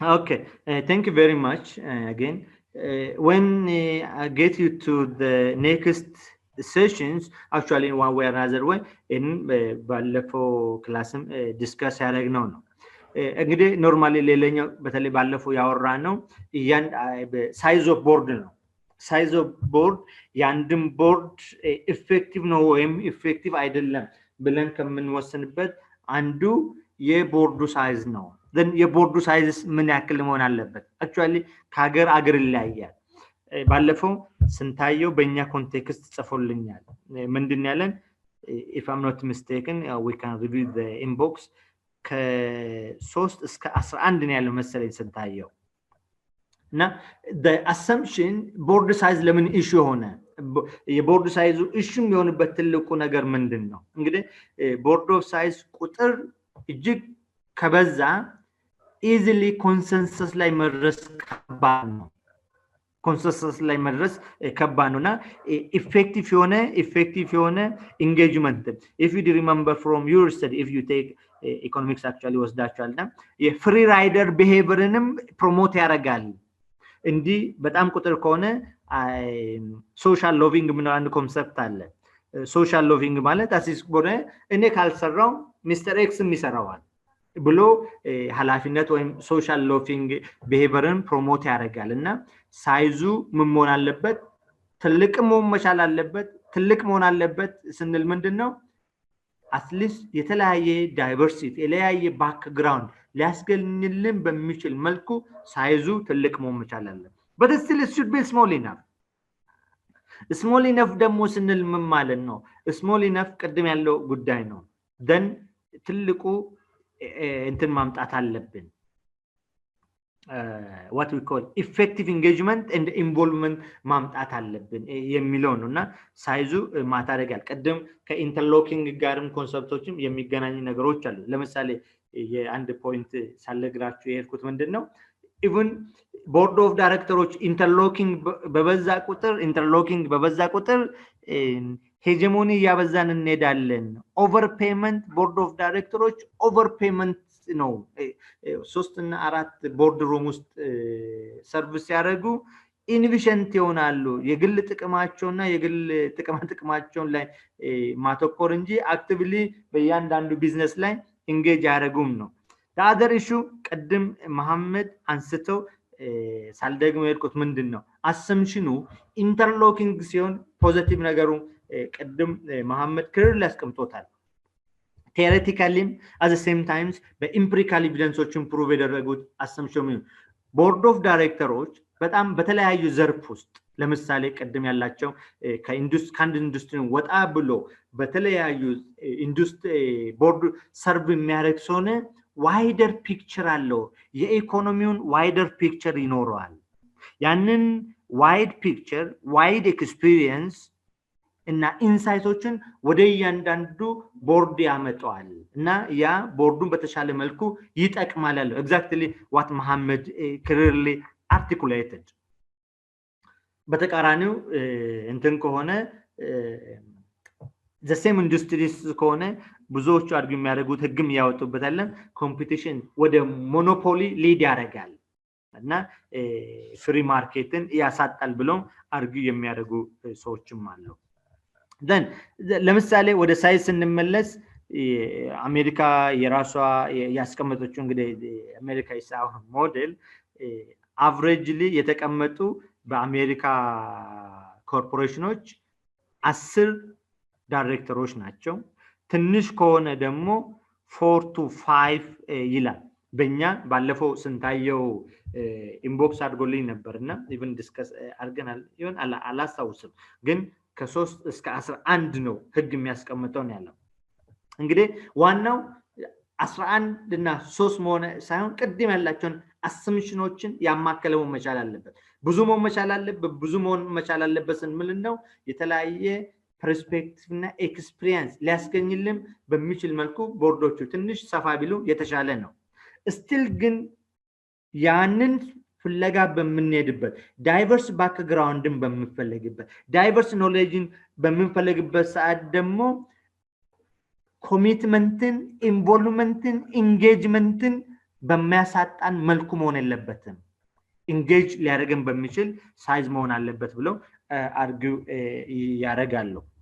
then actually nowadays በዓለም ላይ ያሉ corporate governance today actually I will give you first project you will see it international experiences ምን ይመስላሉ የሚለውን እሰጣችኋለሁና አጠቃላይ አሁን corporate governance ውስጥ ያለው ትሬንድ ምን ይመስላል ቀደም መሐመድ or somebody or ስንታየው I'm not sure so far በእኛ ሀገር ኮንቴክስትም somebody was telling him I don't know to what extent that real in the western so far chief executive officers እጅግ በጣም ትልቅ ስልጣን አላቸው። በጣም ትልቅ ሞኖፖሊ ፓወር አላቸውና almost የድርጅቱን ሼፕ የሚያደርጉት እነሱ ናቸው። nowadays ግን because of the excessive financial scandals በጣም ብዙ የፋይናንስ እና የፋይናንሻል ቅሌት ውስጥ ኢንቮልቭ የማድረግ እንድላቸው በጣም እየበዛ ስለሆነ አሁን ከበፊቱ ይልቅ ቦርድ ኦፍ ዳይሬክተሮች አክቲቭሊ የካምፓኒ አፌርስ ውስጥ ኢንጌጅ የሚያደርጉበት ስርዓትና ልምድ እየሰፋ መጥቷል። ድሮ ቦርድ ኦፍ ዳይሬክተር ኢንቮልቭመንታቸው ውስን እንደነበረ የሚያሳዩ ፕራክቲካል ኤቪደንሶች እና ፕራክቲሽነሮችን ያንን ምስክርነት ይሰጣሉ። the other one is ብዙ ጊዜ ቦርድ ኦፍ ዳይሬክተር ሜምበር የምንላቸው ምንድነው nowadays ብዙዎቹ ቦርድ ኦፍ ዳይሬክተር እየሆኑ ያሉት ቅድም ስንታዩ ስለ ኢንስቲትዩሽናል ኢንቨስተሮች ናቸው። ኢንስቲትዩሽናል ኢንቨስተር ስንል ድርጅቶች actually በቺፍ ኤግዚኪዩቲቭ ነው የሚወክለው፣ ግን ድርጅቶች የፋይናንስ ድርጅት በተለይ የገንዘብ ድርጅት እጅግ በጣም ብዙ ሌሎች ማኑፋክቸሪንጎች ሌሎች ሴክተር ላይ ስቴክ እየኖራቸው ነው። ስቴክ መኖር ብቻም ሳይሆን ቦርድ ላይም ኢንቮልቭ እያደረጉ ነውና ሌላኛው የአክቲቭ ኢንቮልቭመንት እንግዲህ በርግጥ ኢትዮጵያ ውስጥ መሐመድ ብሏል ቦርድ አባል ለመሆን ኤክሰፕት አድቫይዘሪ ቦርድ ካልሆነ በስተቀር ቦርድ አባል ለመሆን ሼር ሆልደር መሆን አለበት ነው። አሁን ያለው ትሬንድም ያንን የሚያመላክቱ ናቸው። ዳይሬክተሮቹ ሼር ሆልደር እና ስቶክ እንዲገዙ የሚደረጉበት ኮርፖሬት ገቨርናንስ ስርዓት ነው አሁን በአለም ላይ እየተስፋፋ ያለው። አንደኛው በተለይ ዳይሬክተሮችን ሼር ሆልደር ማድረግ ትልቁ ጥቅም ቤዝ የሚያደርገው ኤጀንሲ ሪሌሽንሺፕ ነው። because it is assumed practical evidence የሚያሳዩት top managers are short term oriented ናቸው because they are not ultimate risk takerም ስላልሆኑ ብዙ ጊዜ ፎከስ የሚያደርጉት ለምሳሌ even typically የምሰጣቸው ኤግዛምፕል ምንድነው ለምሳሌ ከሎንግ ተርም ኢንቨስትመንት ይልቅ ማኔጀር በፕራክቲካሊ ኤቪደንስ የተደረገው ማኔጀሮች ብዙ ጊዜ ዳይቨርሲፊኬሽን ላይ ነው ፎከስ የሚያደርጉት irrespective of the actual profitability because risk is not shouldered by themselves because the risk ultimately goes to the shareholders ከዛ ዳይቨርሲፊኬሽን በሚበዛበት ምንድነው ኃላፊነት ነው የሚበዛው ኃላፊነት በሚበዛበት ጊዜ ፋይናንሻል ኢምፕሊኬሽን አለው ኮምፐንሴሽን ኢምፕሊኬሽን አለው እና ይሄንን ኢንተረስትን አላይ ለማድረግ አንደኛው ሜካኒዝም ተብሎ ዲዛይን የተደረገው ዓለም ላይም በስፋት ኤክሰርሳይዝ የተደረገ ያለው ምንድነው ቺፍ ኤግዚኪዩቲቭ አሲስት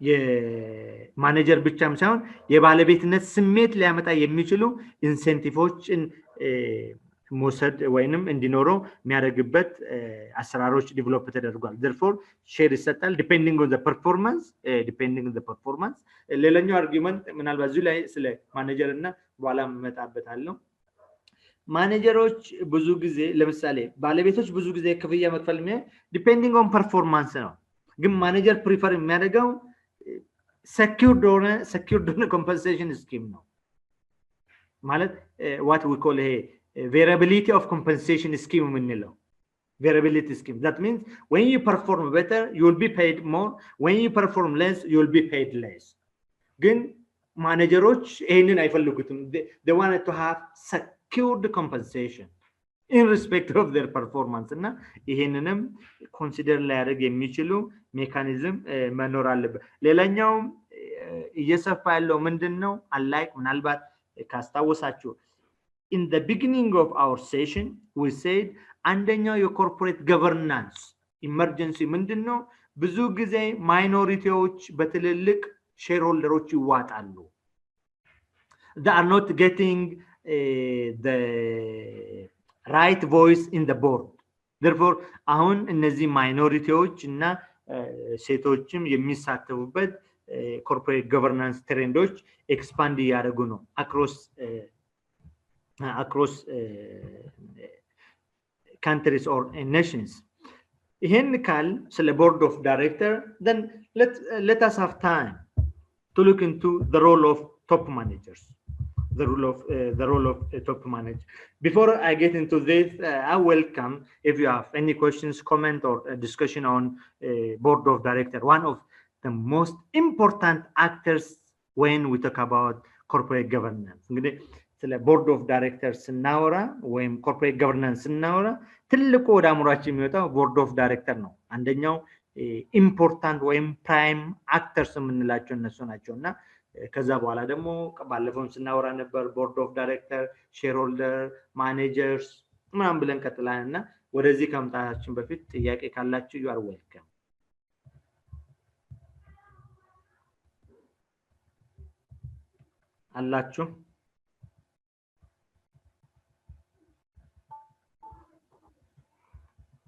አላችሁ አዎ አለን ዶክተር እሺ ወደ ማኔጅመንት የማኔጅመንት ድርሻ ምን መሆን አለበት ምን መምሰል አለበት ከሚለው በፊት ጥያቄ ካላችሁ we can ዲያሎግ ልንፈጥርበት እንችላለን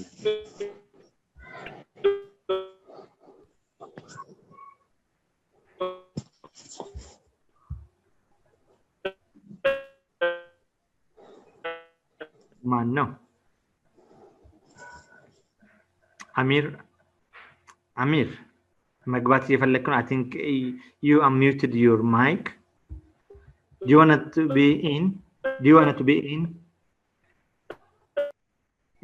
be in please get in you muted your mic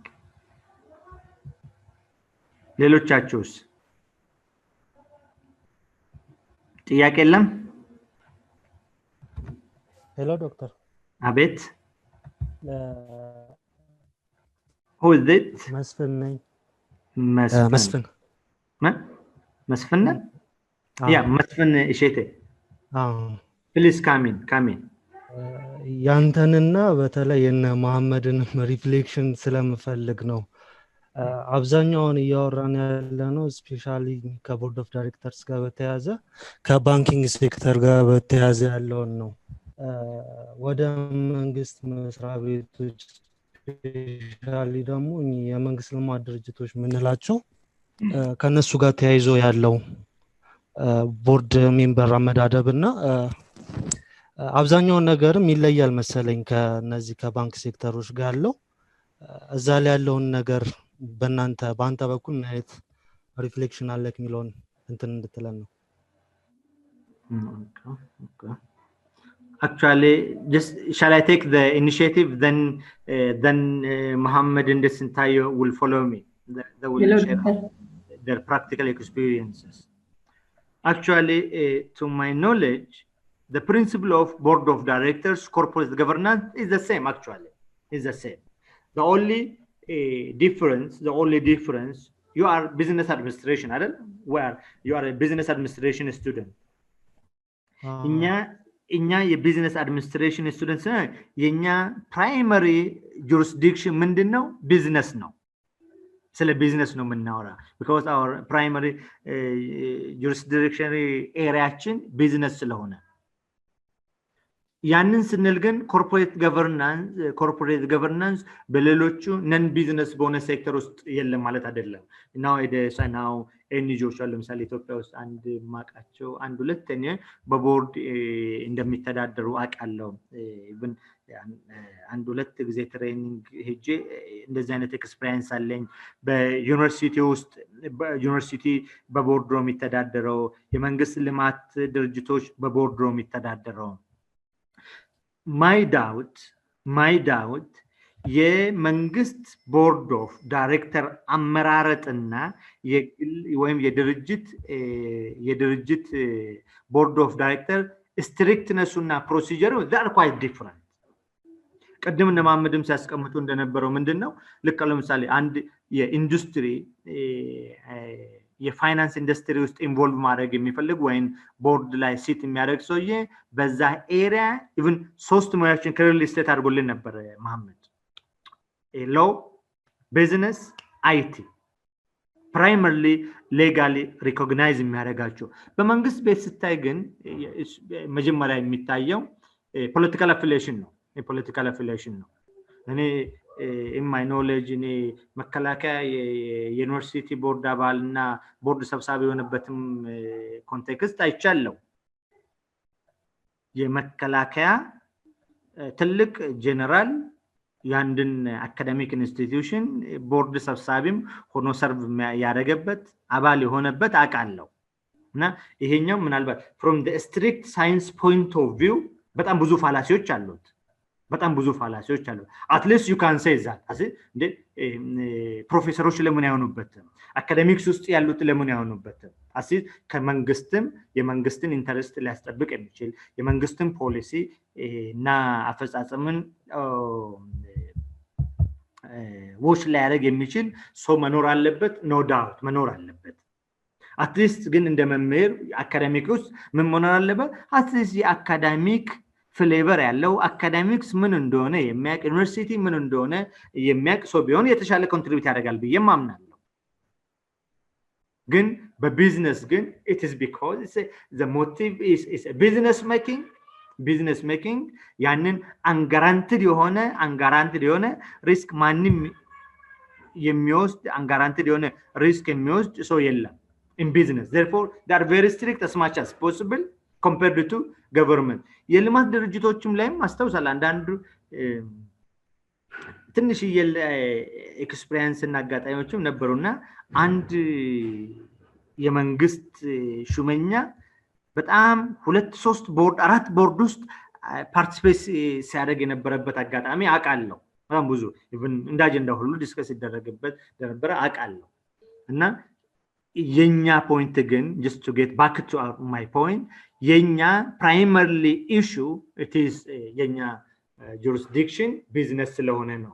ባንክም ደግሞ ስለ ባንክ ፎከስ የምናደርገው ያለን ብለን የምንኮራባት ትልቁ በኮርፖሬሽን ትልቅ የዓለም ፕሪንሲፕልንም የተሻለ ስቴቢሌት አድርጎም ስራ ላይ የሚያውሉትም እነዛ ናቸው ብለን ስለምናስብ ነው። ሁላችን መጀመሪያ ወደ ማይንዳችን የሚመጡት እነሱ ናቸው። አክቲቭሊ ስንታየውም ማን ነው ቀደም ታገሱ ነው ያ ታገሱ ፕራይመሪሊ የምናውቃቸው እነዚህ ስለሆኑ ነው እንደዛ ፎከስ የምናደርገው። ከዚህ የተረፈ እነ መሐመድ የሚሉት ነገር ካለ አማፒቱ ሄሎ ዶክተር አቤት ማን ነው? መስፍን ነኝ። ሞክሼ መስፍን ልጨምር። እሺ ምናልባት አሁን በደንብ ካየናቸው ሴክተሮች አንዱ ያው የባንኩን ሴክተር ነው። የፋይናንሻል ኢንስቲትዩሽን ያየነውና ፕራይቬትሊ ነው አገር ላይ የተሰራባቸው ያሉት። እንዲሁ ፕራይቬትሊ ደግሞ በኢንዱስትሪ ሌቭል ላይ የሚሰሩ በአክሲዮን ሌቭል የተቋቋሙ ተቋማት አሉ። እነዚህ ይሄ በናሽናል ባንኩ ሞኒተር ስለሚደረጉ በኢትዮጵያ ውስጥ በጣም ትልቅ አዋጭ የአክሲዮን ገበያ ያለው አሁን ባንኩ ኢንዱስትሪ ውስጥና ኢንሹራንስ ውስጥ ነው። No question. ሌሎቹ እነዚህ አሁን ለምሳሌ ሌዘር ኢንዱስትሪዎችን ብንመለከት በጣም ብዙ የህዝብ ሀብት ሰብስበው ምንም ፈንክሽናል ያልሆኑ ተቋማት አሉና በመንግስት ሞኒተር አይደረጉም። ይሄ ሞኒተሪንግ ሲስተሙ ራሱ አሁን አለ የሚባለው ባንኪንግ ሴክተሩ ላይ ነው። ናሽናል ባንኩ በደንብ ሞኒተር ስለሚያደርጋቸው ነው። እና ምናልባት እነ መሐመድ እዚህም ላይ ጨምረው ብዙ በፕራይቬትሊ የተቋቋሙ ኢንዱስትሪዎች አሉ። እነዛ ፓርት ላይ ህጉ ራሱ እንዴት ነው ድጋፍ ሊያደርግ የሚችለው? በጣም ብዙ ባለሀብቶች አክሲዮን ገዝተው ውጤታማ ያልሆኑ ሰዎችን ብዙ እናያለን። እና እዚህ ፓርት ላይ እንዴት ነው ማየት የምንችለው? ሁለቱንም ብናይ ሁለቱም ፕራይቬት ሴክተሮች ናቸው። ይሄኛው የባንክ ኢንዱስትሪ ነው፣ ያኛው ደግሞ ሌላ ኢንዱስትሪ ነው። የተለያዩ ነገሮች ይሰማሉና በዚህ ዙሪያ ህጉ ምን ይላል? ይሄንንም ጨምረን ብናይ። therefore አንተ አሁን እኔን አልፈለከኝም። አንተ የፈለከው መሐመድና ስንታየውን ነው። ከህግም አንፃር ነው። ሁለት በአንተ በኩል በእነዚህ ሴክተሮች ላይ ምንድነው ያለው? ምንድነው ከቨሬጁ? በመንግስት ሌቭልስ ምንድነው ሌጋሊስቲ? አሁን ቅድም ያልኩት ፕራክቲሱን እኔ አሁን ቅድም ያልኩት በዩኒቨርሲቲ ቆይታዬና በአንዳንድ አጋጣሚ ኤንጂ አካባቢ ያሉትን ቦርድ ፕራክቲሶችን ነው የነገርኩት። ጀስት ባለኝ very limited experience. limited experience ግን ሌጋል ፐርስፔክቲቭን መሐመድ ስንታየውና ሌሎችም ደግሞ ሞር ሌጋል አስፔክቱን የተሻለ ልምድና ዕውቀት ያላቸው they can share with us. Okay. Who's there?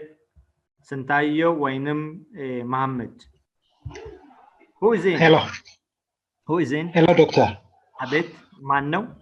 ስንታየው ነኝ። ስንታየው እሺ። ኦኬ ስንታየው ግባ። ከመጀመሪያው ከመንግስት የልማት ድርጅቶች ስንነሳ አንተ ያልከው የፖለቲካል አፖይንቲስ ኢሹ ኖርማል ነው። አንድም ኢንተረስቱ የገቨርንመንት ኢንተረስትን ሪፕሬዘንት ያደርጋሉ የተባሉ ሰዎችን ነው ይመረጣሉ ተብሎ እንትን የሚሉት። ይሁንና ይሄን ስራ እንዲሰራ የተሰጠው አንድ ተቋም አለ። አፖይንትመንቱ ቀደም ሲል በሴክተር ከመንግስት የልማት ድርጅቶች ተቆጣጣሪ ባለስልጣን የሚለው ተቋም ወደ ሚኒስትር ደረጃ ከማደጉ በፊት ቀደም ሲል በ1990ዎቹ ሴክተሮቹ ነበር አፖይንት የሚያደርጉት። ኦኬ ለምሳሌ የአየር መንገድ ቦርድ ሜምበርን የሚያሾመው ትራንስፖርት ሚኒስትሪ ነበረ።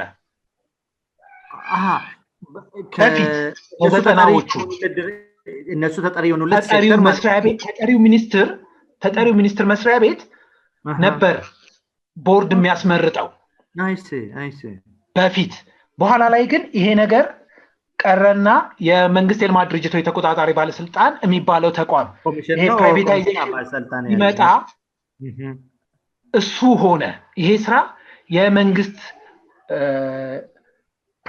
ፐብሊክ ኢንተርፕራይዝስ ጋር የሚሾሙ የቦርድ ሜምበርስ በዛ ተቋም አቅራቢነት ሆነ የሚሾሙት። እነኚህ ተጠሪ መስሪያ ቤቶች ደግሞ ተጠሪ ሚኒስትሮች ደግሞ ለዛ ተቋም ነው የሚያመለክቱት። እከሌ ቦርድ ቢሆንልን ያ ተቋም ሆነ። ስለዚህ የመንግስትን የፖለቲካል ኢንተረስት ተጠሪ ሚኒስቴሮቹ ኖሚኔት ያደርጋሉ። ቀጥታ በፊት ራሳቸው ነበረ የሚሾሙት። በኋላ ግን ስታተሳቸው ተቀየረና ኖሚኔሽኑ ላይ ፓርቲሲፔት ማድረግ ጀመሩ እንጂ እንደ በፊቱ አይሾሙም። ላይቀበላቸው መብት አለው ያኛው ተቋም የመንግስት የልማት ድርጅቶች ተቆጣጣሪ ባለስልጣን ኮሚሽን የሚባለው አሁን ወደ የሚኒስትር ደረጃ አድጓል። እንግዲህ በየጊዜው የዚህ የመንግስት የሚኒስትር መስሪያ ቤቶች አወቃቀር በየጊዜው እየተለዋወጠ ስላስቸገረ ስታተሱን ዳይሬክትሊ መናገር ይከብደኛል አሁን ባለው። እውነት ነው። እሱ ተቋም ነው አሁን የሚሾመው። እንግዲህ ሲሾም ግን ቅድም ያልናቸውን የመንግስትን ኢንተረስት ይጠብቃል ወይ፣ ተቋማቱን በስራቸው ሰፖርት ማድረግ ይችላል ወይ፣ ጋይድ ማድረግ ይችላል ወይ የሚለውን ነገር እንዲያ ያዘዋል። ግን ምን ያክል ህግ አክብረን እንሰራለን የሚለው ችግር ስላለ ነው። በአብዛኛው ምንድነው ይሄ የቦርድ ሹመት ለሰዎች ለዚህ ለባለስልጣናት የገንዘብ ማግኛ ዘዴ ከዛ ትንሽ ከዛ ቦታ ቦርድ ገንዘብ ያገኝ አይነት ተጠቃሚነትን ለማምጣት በሚል እየሰራ ነው ፕሮብለም ያመጣ ነው የሚል አቋም ነው ያለኝ እኔ። አይ ሲ በጣም ወደ ሁለተኛው ኢሹ ስንመጣ ፕራይቬትሊ ያሉትን እንግዲህ በንግድ ህጉ ሰዎች ንግድን በምን መልክ ይስሩ ከሚለው አንዱ ሼር ካምፓኒስን መመስረት ነው። ሼር ካምፓኒስ የተፈለጉትም ከሰዎቹ ይልቅ ከአባላቶቹ ማንነት ይልቅ የሚያመጡት ገንዘብ የበለጠ ገንዘባቸውን ኮንትሪቢዩት አድርገው እንዲሰሩ ስለተፈለገ ነው። ኤግዛክትሊ የሰዎቹ ማንነት ላይ አይደለም አሁን እዛ ገንዘባቸው ላይ ነውና። ኤግዛክትሊ ስለዚህ ገንዘባቸውን ያመጡ ሰዎች በምን መልክ ይስሩ የሚለውን በሚሰማሩበት ዘርፍ የሬጉላተሪው አካላት ምን ያክል ኢንቮልቭ ያደርጋሉ የሚለውን ይሄኛው ትንሽ የፋይናንሻል ሴክተሩ ሬጉሌትድ እየሆነ ነው። ኦኬ ሬጉሌሽን ብሔራዊ ባንክ አክቲቭሊ ሬጉሌት እያደረጋቸው ስላለ ነው። ሌሎቹ ጋር የሬጉላተሪ ተቋማት አይደሉም ያሉት፣ ላይሰንሲንግ ተቋማት ነው ያሉት። ላይሰንስ ነው የሚሰጡት። ኦኬ በዚህኛው ዘርፍ ለምሳሌ እንበል በፋርማሲውቲካል ዘርፍ ሳተፋለሁ ለሚለው ኢንቨስተርስ ግሩፕ ኦፍ ኢንቨስተርስ ተቋማቱ ላይሰንሲንግ እና የብቃት ማረጋገጥ ስራ ይሰራሉ እንጂ እንዴት ዲቴል ማኔጅመንታቸው ውስጥ እየገቡ አይሰሩም። ያ የሬጉላተሪው ተቋማት ምን ያክል አድገዋል የሚለውን ነገር ነው የሚጠይቀው።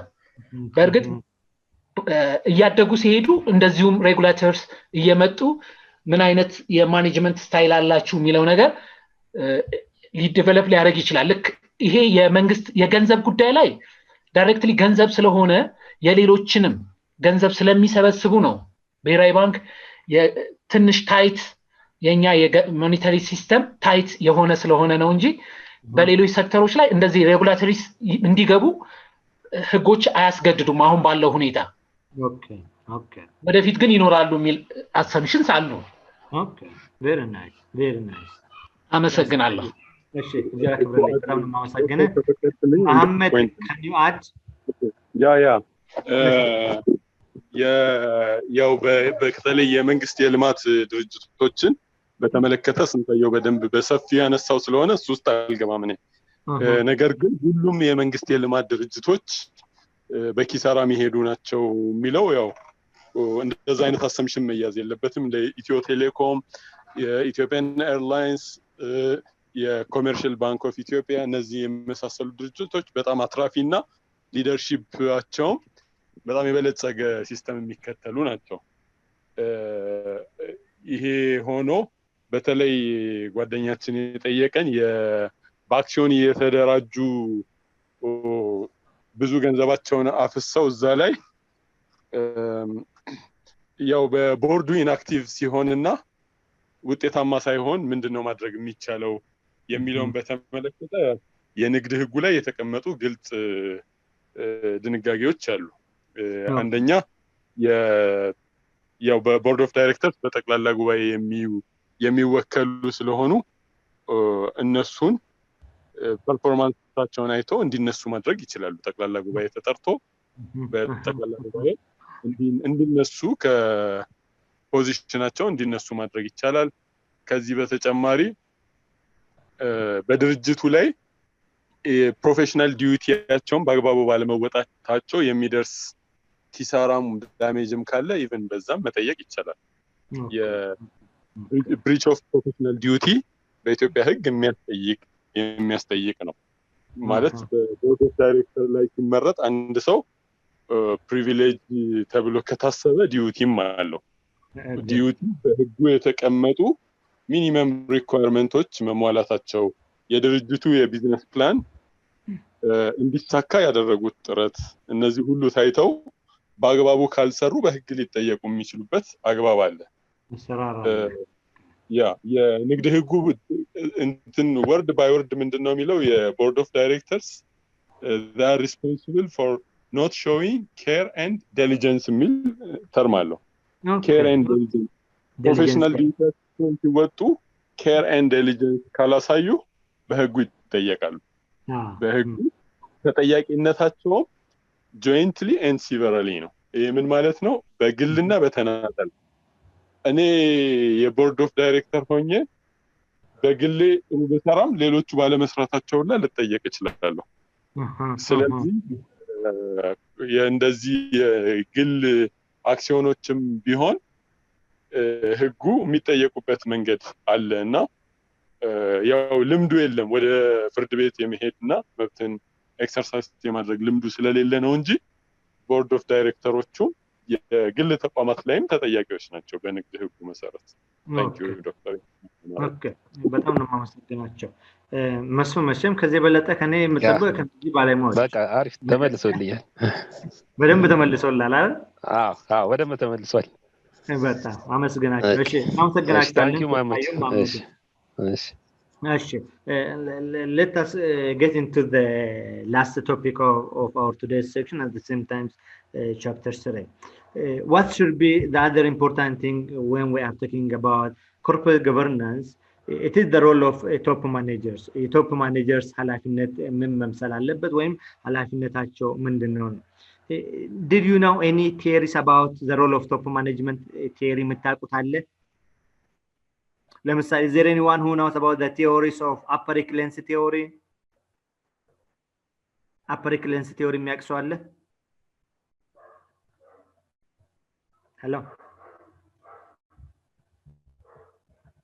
ሄሎ አላችሁ?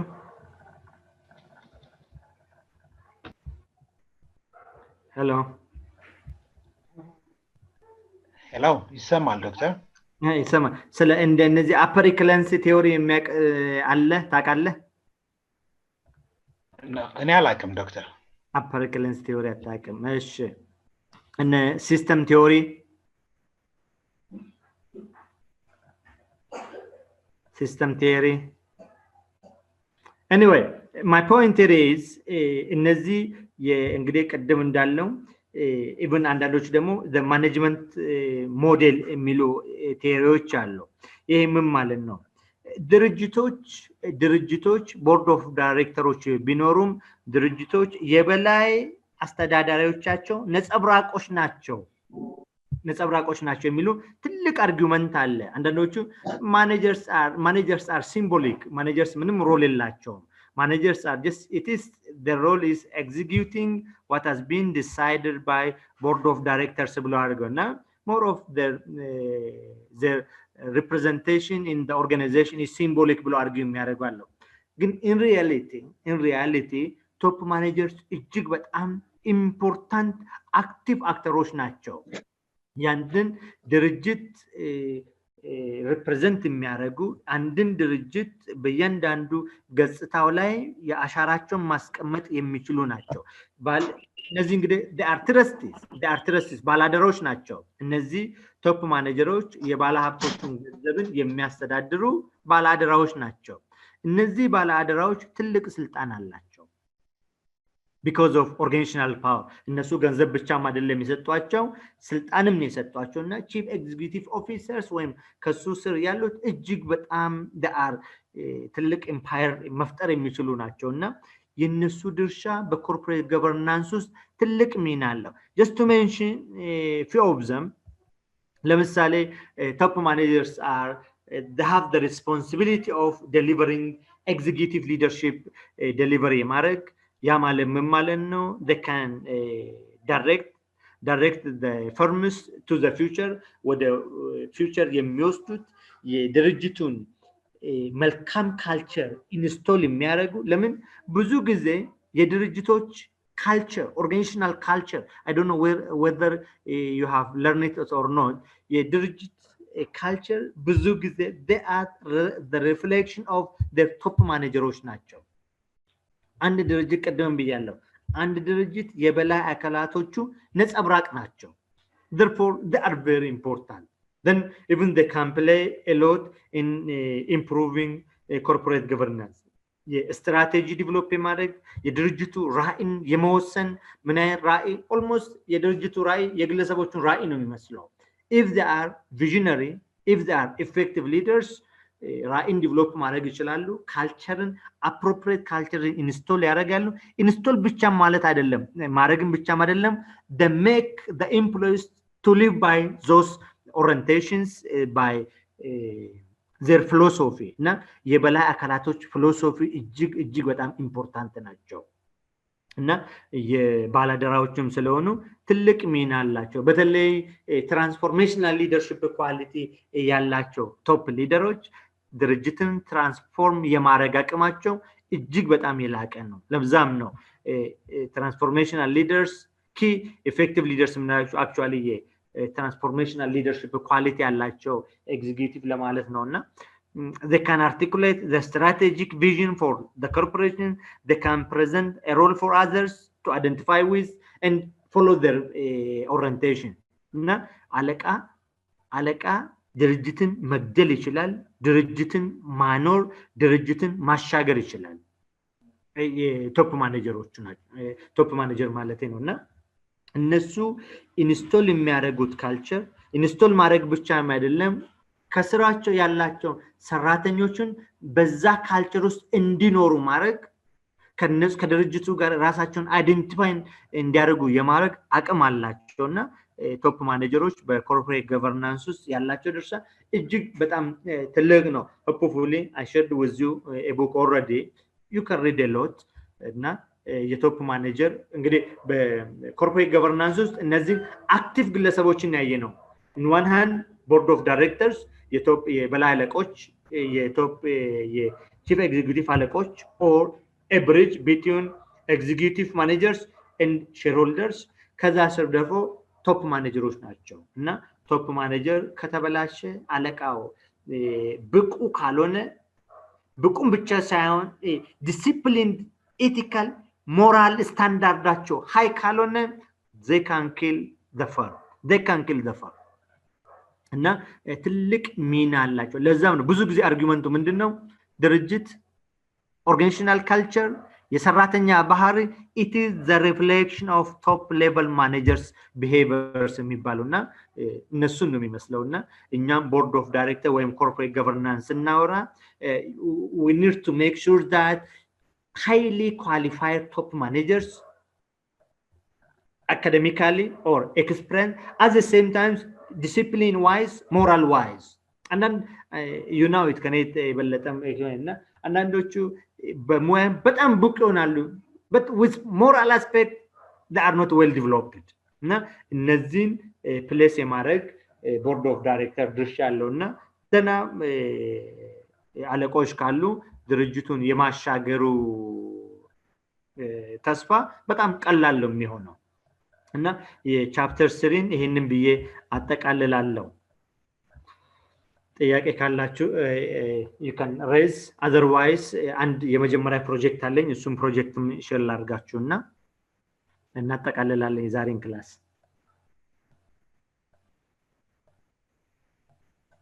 Are you there?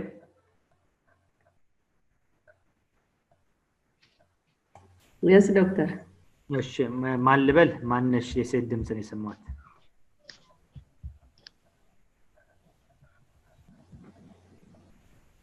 ሄሎ ጽጌኔ ዶክተር ስለመኖራችንን አድሬስ ለማድረግ ነው።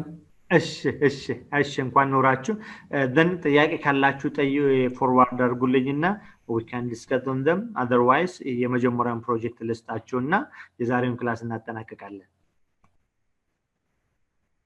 ጽጌ አጠቃላይ ስንት ተማሪዎች ናችሁ ከዚህንን ኮርስ የምትወስዱት? ስንት ሆናላችሁ?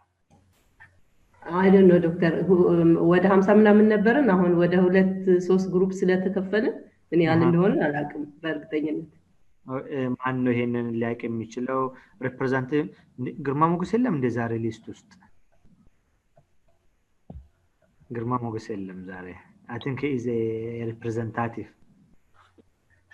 እስካሁን ግን ዶክተር 17-18 ሰው ነው ፕሬዘንት እያደረገ ያለው ኦልሞስት አፒር እያደረገ ያለው ያ ከዚህ በለጠ አፒር እያደረገ አይደለም ያ therefore I don't know እንግዲህ if it is a face to face discussion I can take attendance I can እንትን ማለት እንችላለንና እንግዲህ በዚህ uncertainty environment ላይ I don't know how can I distinguish between you አስቸጋሪ ነው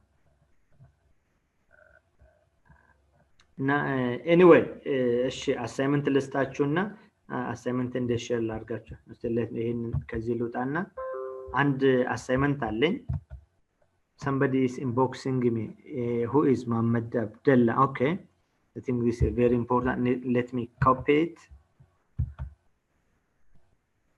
ልውሰደውና አሳይመንት አለ የመጀመሪያ አሳይመንት ነው አሳይመንቱ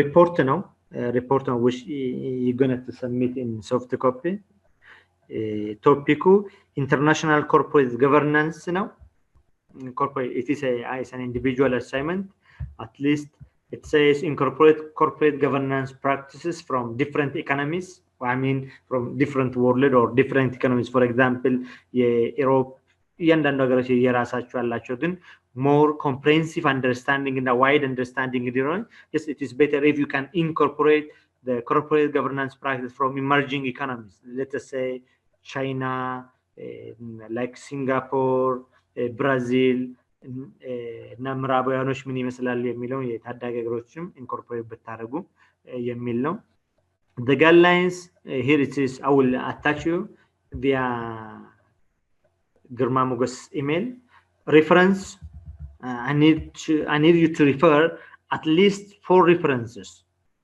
I prefer list argelachuallona I will attach it should be book journal or government document የጎግል ዊኪፒዲያ አይነት አድሬሶች በዚህ ሌቨል አኮሞዴት አይደረጉምና just I need you to read books journals peer-reviewed journals I prefer peer-reviewed journals ከዛ just government document እነሱ እንድታደርጉ ነው requirement with page limit actually I can't limit the page better limit the words I prefer if you can finish your writing within 2500 words I don't know the page number it may be 10 pages I don't know then the formatting I prefer double spaced 12 font size maximum currently I'm assuming it will carry 20 points when shall you submit you'll submit after 14 days next Wednesday next Wednesday just an individual assignment requirementዎቹን ክርሊ አታች አድርጌላችኋለሁ ወይንም ደግሞ አሁን ቅርብ ያለ ሰው ካለ ኢሜይሉን ቶሎ ኢንቦክስ ያድርግልኝና አሁን አታች ላድርግላችሁ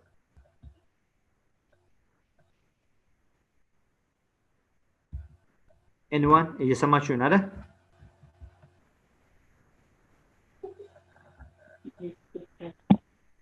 የማንን ኢሜል ልውሰድ አንዳችሁ ኢንቦክስ አድርጉልኝ አሁን ሪኳየርመንቱን አሁን ኢንቦክስ እና የጋይድላይኑንም ሼር አደርጋችኋለሁ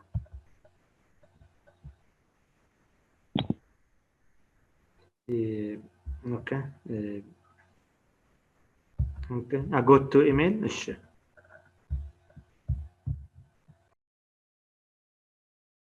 ልዩነት መፍጠር ዓላማችን ነው ዓለም አቀፍ ተወዳዳሪ መሆን አለባችሁ የናሽናል ኤርዌይስ እህት ኩባንያ ናሽናል አቪዬሽን ኮሌጅ ጥራትና ደረጃውን የጠበቀ ስልጠና በመስጠት ብቁ ዜጋ ያፈራን ነው በፍላይት ኦፕሬሽን በበረራ መስተንግዶ በቲኬቲንግና ሪዘርቬሽን በሆቴልና ቱሪዝም ሙያዎች አሰልጥነን ተወዳዳሪ እናደርጉታለን ኮሌጃችን ካናዳ ከሚገኘው ኢንተርናሽናል ኤር ትራንስፖርት አሶሲዬሽን አያታና ከእንግሊዙ ICM ጋር በመተባበር ዓለም አቀፍ ዕውቅና ያለው ስልጠና እየሰጠ ይገኛል በፍላይት ኦፕሬሽን በበረራ መስተንግዶ የምንሰጣቸው ስልጠና ከኢትዮጵያ ሲቪል አቪዬሽን ባለስልጣን ሙሉ ዕውቅና አለው አድራሻ ከጎላጉል ታወር 22 አደባባይ ወደ ሾላ በሚወስደው መንገድ ላይ የናሽናል ኤርዌይስ እህት ኩባንያ ናሽናል አቪዬሽን ኮሌጅ ህልሞን እውን ያደርጋል